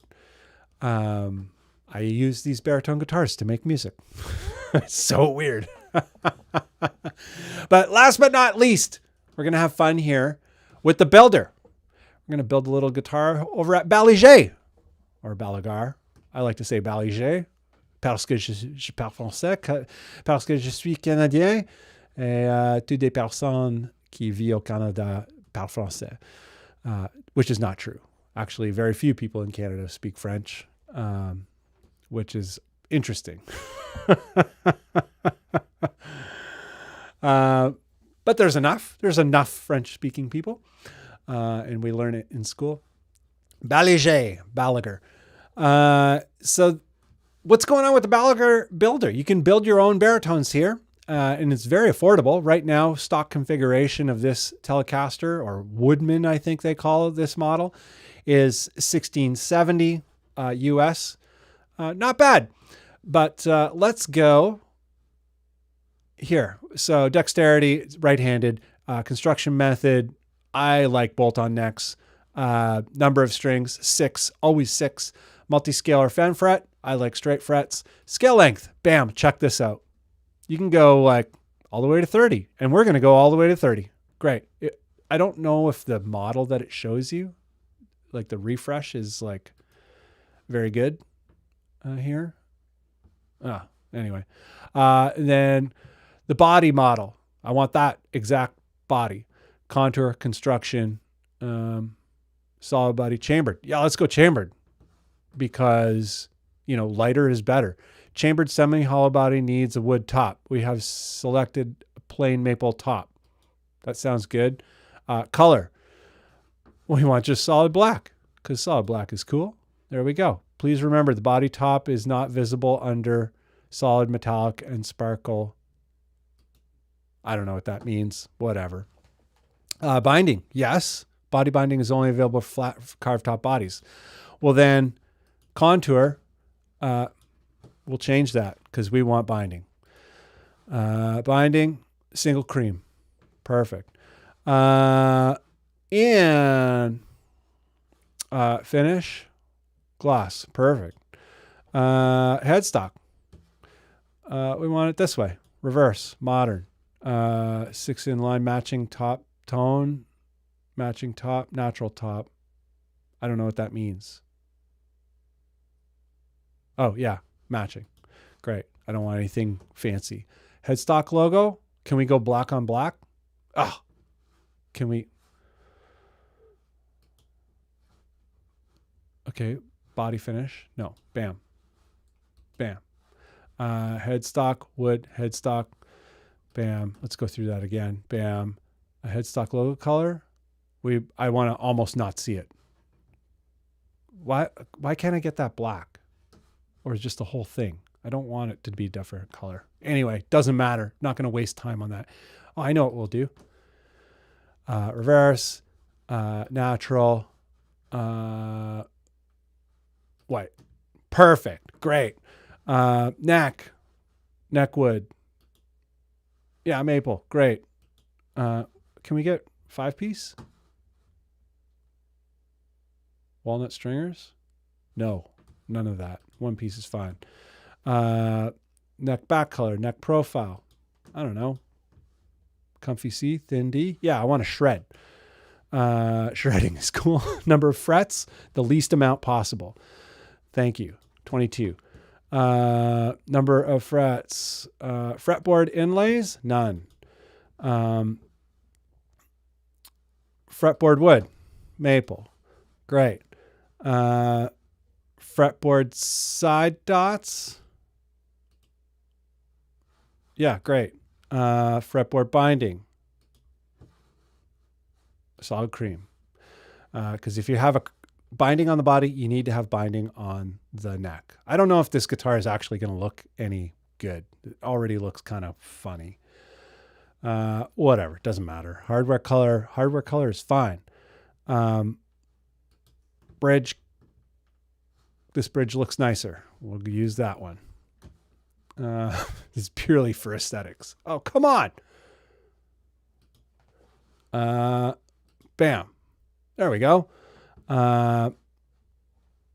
Pick guard. Yes, we want a pick guard. Standard, half cab. Do we want a half cab or do we want a standard? Cream. Oh, I don't really like cream. I don't like that. Uh, pick guard. Let's go for a half cab. And we'll go cream. Not sure. I might have to redo this, but we're not going to redo it today. Pickup rings? No. Control pattern? Great. Knobs? Can we get flat top knobs? We cannot. Great. And load preset. Blah, blah, blah, blah, blah, blah. Great. There we go. There's my 30-inch scale Tele Baritone. It's not quite right, but close enough. Oh yeah, the pickups. I think we would do something different, but whatever. So the whole point of this is if you didn't know about Balagar, you can go and you can kind of build your guitar. And check this out. Like the price, people are buying US, people are buying Jazz Masters, shitty Jazz Masters for more than this. That's the point of this exercise. And I just put together this like unbelievably sick Tele. It is 100% guaranteed to be a million times better than any Jazz Master ever in playing and quality and all of that, and in every way possible. And yeah, it's still cheaper than what people are paying for Jazz Masters. So, and it's sick. It's Tele. It's way better. So yeah, that's an option on the table if you're like gassing for Jazz Master. I don't know. How many of you guys are gassing for Jazz Masters? Probably nobody. 2 frets. Yeah. Miles does music. I'm like, how many frets? How many frets? The least amount of frets. Everyone's like 24 frets. I'm like, what do you need 24 frets for? Gonna shred? Like, I don't know. But yeah, I'll take 2 frets because most people will just play like, oh, no, they don't. I'm being a real mean guy here today. It's all Miles's fault. He's making me say it. Sorry, Miles. Death Crew United. Fretless. So Miles also says you could, if you want to get real, you can go fretless. And yeah, a pal of mine, Rob Greaves, he is a fretless guitar player, plays some pretty weird out there music, but he can play. He can really, really, really play. He's kind of like you, Miles, like a person who can actually play guitar. But he plays fretless, as well as a bunch of other instruments, but he has one project that is dedicated to all fretless guitar, and it's wild. It's way out there. Some people can do it. It's very difficult. Whatchamacallit?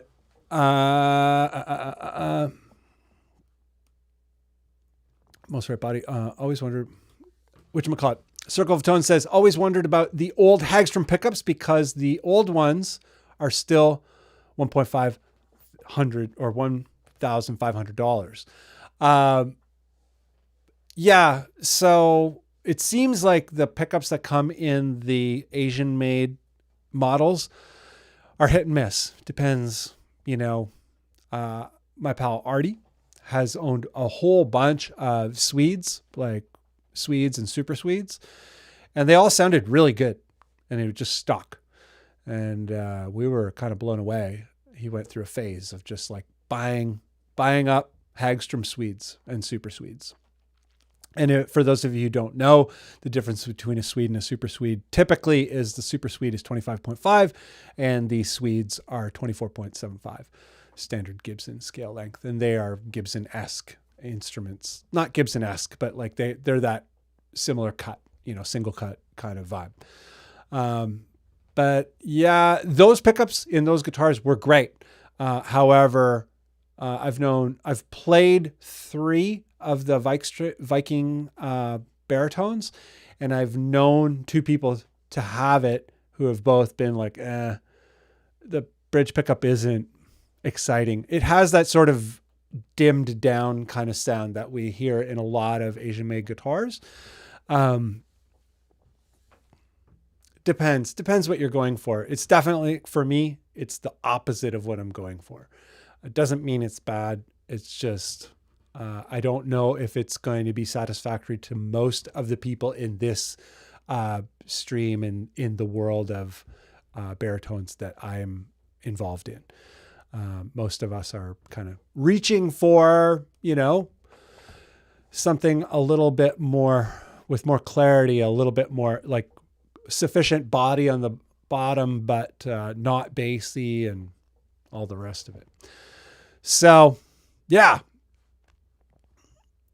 And Brandon loves the most right bodies. I love the most right thing. I don't know what it is, especially with the German carve. I don't like carve tops typically at all. I'm a flat top guitar kind of guy. You know, an arm cut is okay. That's fine. But if I can get binding, I'll take it. The most rights, it's a German carve, so it has the binding, but it has that sort of inner carve. And I don't know, it just, for some reason, it's nice. It works out.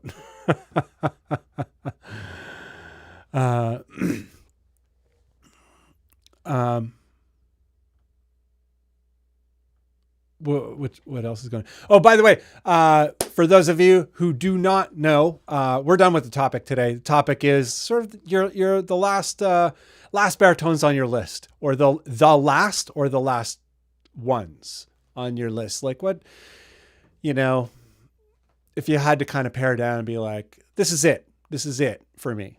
What would it be? You know, we went through the ones that I'm interested in, and I also tried to focus on ones that maybe aren't always at the forefront of the conversation. The RGIB and all that stuff, that gets a lot of attention. I already have those. They're great guitars.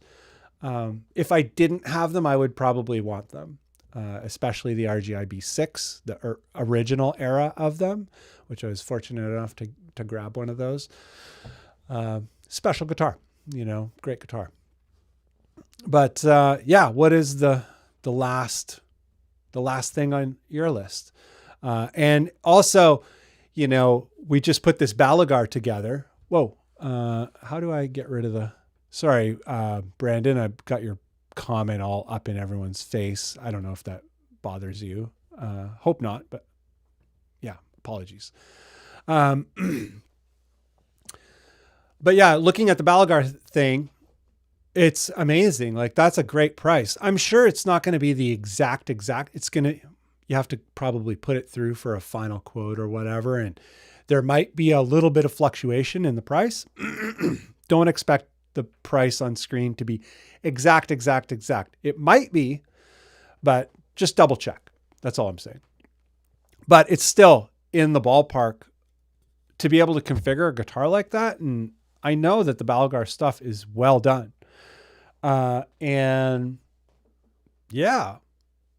Unbelievable, you know, and people are paying almost $3,000 for Jazzmasters, like Jazzmaster baritones, like not good guitars.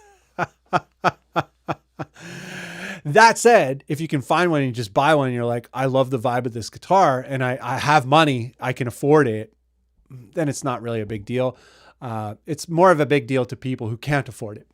And I understand that difference. There is something to consider there. If you have a ton of money and you're like, I want a Jazzmaster baritone, I don't care if it's $3,000. I get it. You know, I have friends that are that ballin', and I totally understand it. They're like, I just want what I want, which is fine. But if you're like kind of gassing for one of those, maybe put something together here at Balagar, because you know, they have a ton of body styles, and you can put something really cool together for yourself.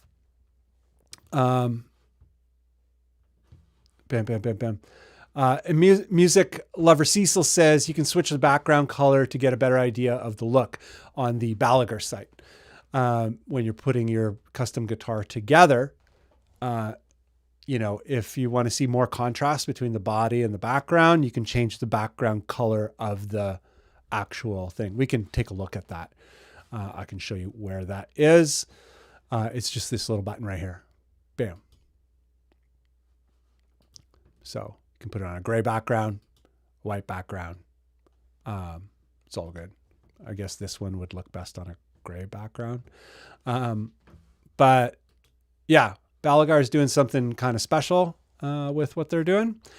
I don't own one. I'm not sponsored. I don't know anybody in the company. I know a lot of people who have got them built, though, a lot. And everyone's very happy. I don't know anyone who's upset.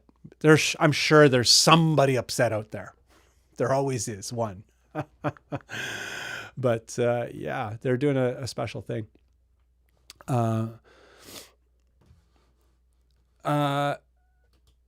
Zip says he wants to shred David Gilmour spanker.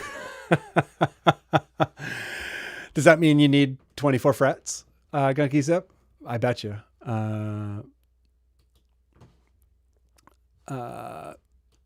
Music Lover Cecil says he bought a Baritone Jazzmaster body on eBay for $200 and put a Squire Bass 6 neck on it. Yeah, that is an option you can do. Getting the Squire Bass 6 neck, you can still get them. They're going up because they discontinued those two. And they're going up. They're over $1,000 now as well. But you can still find them for like $200-300 in pawn shops and stuff like that.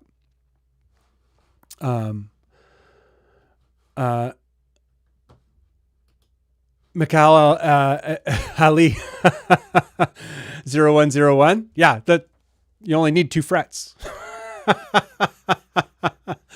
Or 111. 111 fret guitar.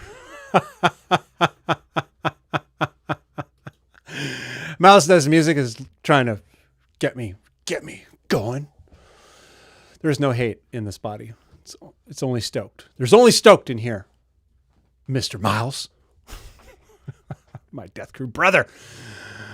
One day we will jam. I'll just play chords and you can shred. It'll be a good time, obviously. And Benoist says, ever played a baritone Les Paul? What would be the closest thing to that? I don't like an actual baritone Les Paul. No. So a Gibson, they have released a 28 and a 27-inch scale, different iterations of Les Pauls. They also did the Epiphone 28.5-inch scale, Gothic Les Pauls or whatever. They did that series. Some of them had graphics on them. I'm just like, why did you ruin these guitars with graphics? So I tell you, the people who build the guitars, design the guitars, they don't play them. They're not the people going out there gigging. But answer is no, not an authentic one. Benoist, or Noisy. Mr. Gordon, how are you, man? Hope you are well. What's cooking in that Croatia? It must be late. It's getting late here. It's 10:57 p.m. here. It's probably about 4 a.m. there. Hope you're well. Would it be officially the first day of spring where you are? Right now, we're right on the tipping point. We're still in the last night of winter, Gord. I'm curious. I think it's probably already springtime where you are. I think our pals in Germany also, that's what's going on. But hope you're well, Gord. Burgonator is gone, by the way. I think we talked about that before, but yeah, it's definitely gone. Like there's been 2 businesses there since Burgonator.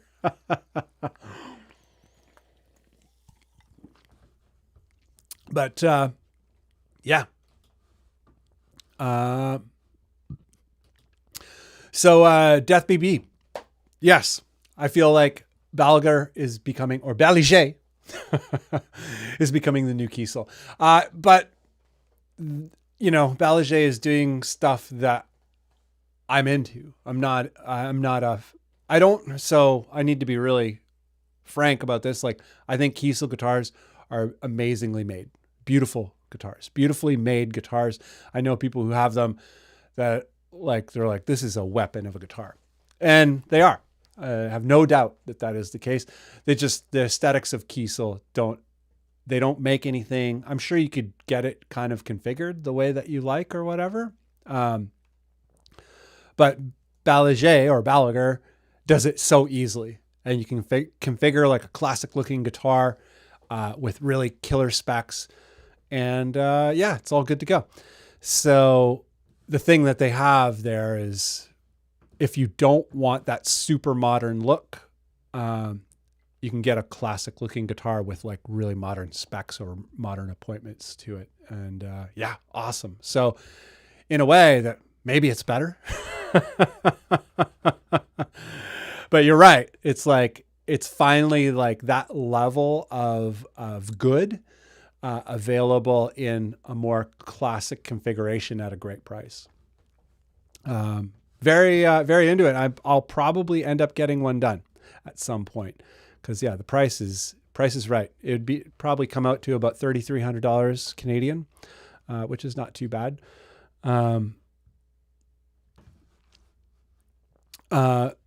And Death BB says, funny enough, I now want a short scale guitar to play an octave higher than my baritone, like drop E, F standard. That's funny. Yeah, do it. It's like having a concert of guitars all in their own octaves. That's like a cool thing. Nobody's really doing it, you know, sort of an alto or I guess a piccolo guitar, a regular guitar, a baritone guitar, and a bass. That's cool. That would be a fun project. I think my brain would melt though, like trying to put it together and like trying to make it so it was good, like so it was artistically interesting and not just a scientific experiment. John Agam says, I feel pretty close with the Fernandez Ravel. B standard might be a bit high for the Bunn though. Yeah, it's like, I don't play in B standard, but you know, if you play in B standard and you have a slightly more scale length, you're for sure going to be happy. I'm pretty sure that's the case for you, John. If I was playing in B all the time, I would still want more scale, even though you can do B on a 25.5. I would still want a baritone, because the advantage of being able to use really light strings, when I put those 8 to 38s on my 28-inch scale, I was like, this is amazing. So if I played in B, I would still have quite a bit of scale. I think the Ravel is 26.5 or 27. I'm pretty sure it's 27. Drop it down below and let us know. And yeah. Whatchamacallit? Tenor. Ike says the tenor guitar. Yeah, I guess a tenor. Piccolo, tenor makes more sense. Yeah, because it's super short scale. It's like 23 and a half inches in scale, I think. Datamouth says, gotta go. Good hang. Datamouth, have an amazing night. I hope you are well. And yeah, we'll talk soon. We talk frequently enough. Hope the music is flowing out of you, just like pouring the riffs out. Stoked. Have a good night, man.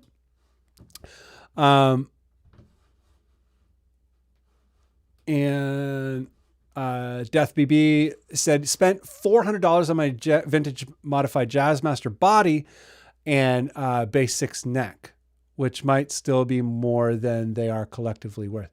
Oh, did you get them like say from Stratosphere or something like that? Like a place that takes the guitars apart and sells the parts separately, or not too sure.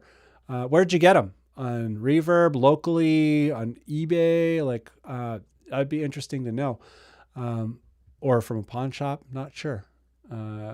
We're all very curious, Death BB.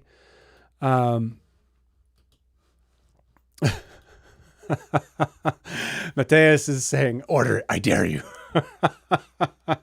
I could press, what he's talking about here is, pressing the order button on here. I could press that order button all I want. And, I don't have the funds. I don't have $2,375 to spend on a guitar. That's like about all the money I have in the world at the moment. For real. I'm not a rich guy. maybe I have, I might have maybe $3,000. I'm not in a position to buy this guitar right now. I have to work up to it. Jason Oshosky says, gotta go, Bunn. Oh, wait, here we go. Gotta go, Bunn. Thanks, brother. Jason, have a good night. Hope you are well. And Ike says Trogley did a tenor review. Trogley also did some baritone Gibsons. Maybe SGs though. I don't know if he ever did the LP, like the Les Paul one. Maybe not. I'm not too sure. But yeah, Trogley has occasionally some baritone content and some tenor content. Tim Wheeler says, I wish Ibanez would make a 28-inch scale S series with an Evertune, maybe Fishman pickups in it. Is some custom specs going on there. The S series is a sweet series. Yeah, I'm not sure what Ibanez is doing. Very interesting because they know that they have a winner with the RGIB 6 or now RGIB 21. That guitar has been available for a really long time now, much longer than most Ibanez models. They know it's a winner. So it's interesting that they don't offer a few more baritone models. And I like how they do it. They're just like, yeah, basic guitar. It's just a weapon. Here you go. This is what you need. Go out there and write killing riffs. And yeah, it'd be nice to see a higher end model and even a slightly lower end model from Ibanez, something a bit more affordable. Because my RGIB 21 was $1,300 here in Canada, and I'm not a rich guy. No, that's a lot of money for me to spend on a guitar, and it's not very good. It's not worth $1,300. It's worth maybe $700 new. But yeah. Ibanez, they need to figure it out because they definitely have some winners there. Rough Riff says, has anyone looked at Class guitars? Class. These are mostly custom, very limited production runs in the past, but very unique body style and lots of scale configurability. Never heard of them. Rough Riffs. Let's take a look. Bam, bam, bam, bam, bam. Oh, look, it shows different comments on different pages. Interesting. Class guitars. Bam. Bam, bam, bam. Class guitars. I guess that's it right there. Bam. Hello. Load. Loading would be good. Oh, they're wild. Here we go. 6-string levitation. Crazy. It's kind of like what's that guy's name? The Leaders as Animals guy. He has a guitar that looks like this. Guitar configurator. Bam. Wood finishing, hardware request, type strings, model, headstock, scale. Let's take a look. So that's their multi-scale and, maybe we have to try a different type, wood and finish, hardware request. So they, on the configurator, it goes up to 25 and 26.5. But maybe there's other options there that we're not aware of. But cool to know. Thanks, Rough Riffs. What do we got here? Bam. Oh, why can't I see anything? Benjamin. Thank you so much. Great chat as always. Always great. Always great when you're here. Hanging out, talking about guitars and cool guitar stuff. Oh, can you guys see? I've been working on this PRS like crazy. Been trying to figure out like how I'm going to solder it right now. I took it apart yesterday and I'm like, I got to solder it, but should I take it out and then mount the stuff in cardboard to solder it cleaner? It's kind of in there weird. I don't know what my plan is going to be. Anyhow, Benjamin, I don't know. Oh, it's because I'm reading your thing. That's why I saw that. It's right exactly where it is. And it kind of moved. Hope you are well. And it kind of sounds like you're taking off. Great chat as always. If you are taking off, have a good night. But if you're sticking around, we're going to chat some more. What time is it? 11:10. I'm going to knock it off here in about 5 minutes. Gordon says it's late, but whatever. I think it carried over. Yes, spring already. Well, happy spring, Gordon. Stoked. Yeah, I know about Burgatory. Yeah, I'll mail you a burger from somewhere else. It'll be fun. Burgers in the mail. It'll take like 2 weeks to get there.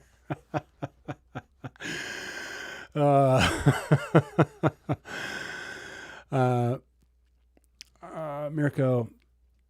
Death BB says he's looked into the Ibanez Mirko guitar. It's like 22.5 inches. Oh, really? Yeah, you could put like super light strings on it and probably get it up there. Not aware of the Mirko. Gordon says, you probably talked about this. I'm late to the party. What's with the crazy berry prices? Now more guitars are overpriced, not just the Jazzmaster.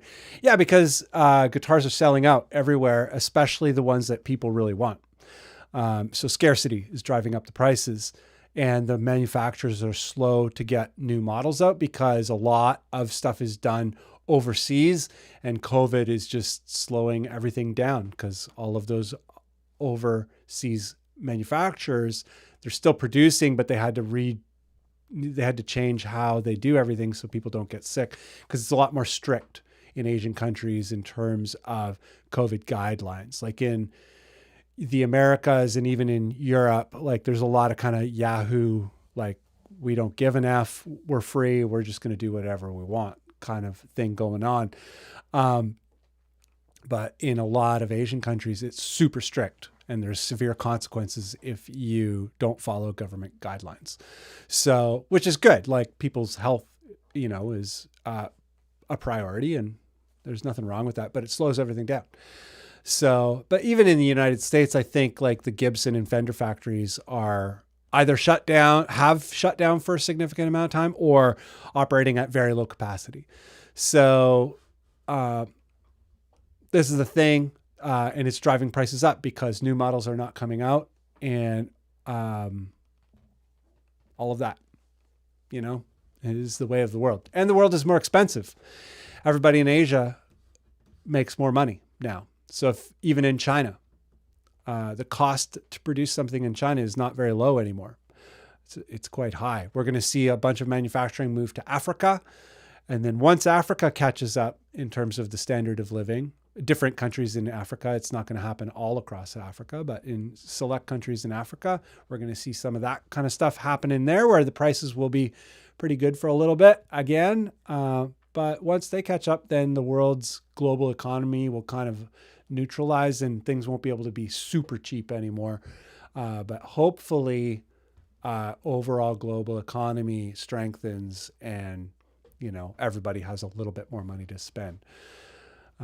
Who knows? I'm not an economist, although I sound like one because I play one on TV. But yeah.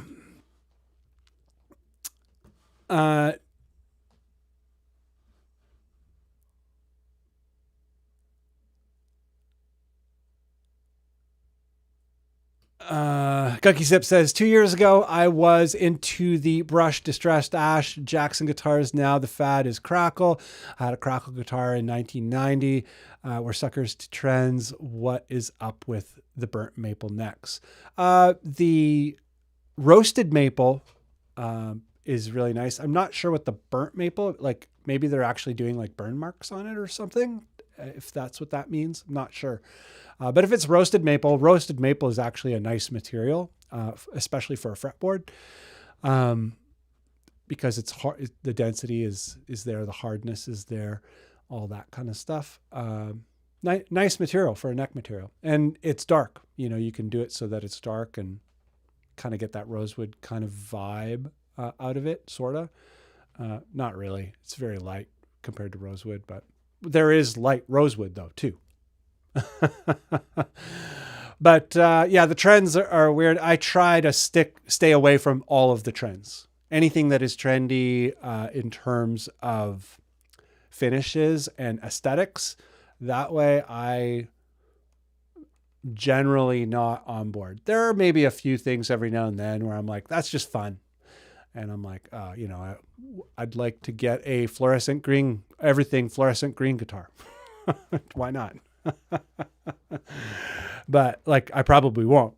It's just like a funny thing for me. If I had all the money in the world, maybe I'd do it. But otherwise, I just stick to black, white, or natural.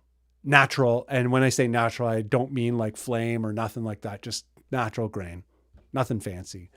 Because I want guitars to look good 50 years from now. And if I traveled back in time 50 years ago, and if a guitar can, you know, be sick looking in that whole period of time, I'm into it.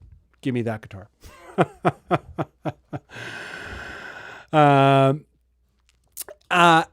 Adman says, anyone here ever have any experience with the TV Jones Spectrasonic C Melody? Been drooling over one lately. Yeah, I as well. I'm with you on that. The C Melodies are beautiful.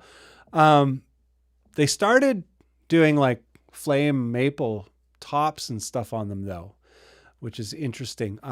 Although I think you can still get like the standard black, like piano black with the white binding and all that kind of stuff. Not exactly sure. But I've also seen a few of the original Gretsch C Melodies pop up on Reverb this past year, a couple different times, at about the same price as what the C Melodies are going for, new. So I don't know why they're not like 10 grand. But yeah, I've seen them pretty affordable, which is weird. Self-Inflatable says he's never played one, but he loves the look of those things. Gretsch used to make the same model. Oh, yeah. We're all on the same page here. Todd Adams says, I used to work for the Kiesels back when they were just carving guitars. Wood shop, then did paint and stain. Cool place to work. Whoa, really? That's sick. I loved the Carvin Californian? I think it was. I can't remember. It was like a 3x3. It was kind of like a PRS type of thing, but it was a little bit more streamlined, like just a little slicker. And it was available in just like mahogany or maple. And those were, I always kind of wanted one of those. I think they were 24.75 inches in scale, not 25.5. Not too sure. But Tyler, you work there. You would know. What was the model called exactly? And what was the scale length of them? Those were nice guitars. Maybe they're still available. I don't think so, though. You worked there. That's awesome. I bought from Carvin way back then. Like I bought some Carvin Legacy heads, and I bought quite a bit of Carvin stuff at that time. I have a Carvin power amp down here from around that time, probably. Wild. Air says about the guitar concert, check out Quintetto 1905. They are classical guitarists, though. I like classical a lot. And so they do a guitar concerto, guitar concert in different guitar ranges. Cool. I'm going to just copy that real quick. Concerto 905 and write it down. Sweet. That appeals to me in a big way. The Bunn, just eBay hunting for guitar parts. Okay. So what this relates to, Death BB is talking about, he found himself a Fender Squier bass six neck and a Fender Squier baritone or Jazzmaster body. And he bought them on eBay. He found them on eBay for a really, really great price. And he built his own Jazzmaster type of configuration. I'm not sure if you're in the Baritone Obsessed Facebook group, Death BB, but if you are, and you could share that, that would be fantastic. And I'm going to be hanging out there tomorrow morning. So I'd like to look at it. Although maybe you already have, and I already have liked it, and because I definitely seen something like that there a couple times.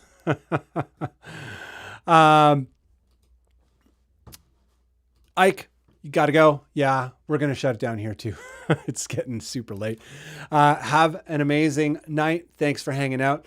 Hope you're well, and happy spring, man. Enjoy. Hope it's going to be warm where you are tomorrow.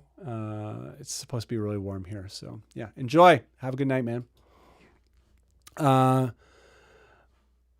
And Death BB says he got a pretty good deal because the seller mislabeled the Jazzmaster as a Jaguar baritone. Okay. Right. They didn't really know what they had. Interesting. Stop bragging, Thousand Dare. Oh, this is way behind. Yeah. I have so many hundreds of dollars. I'm 100 air.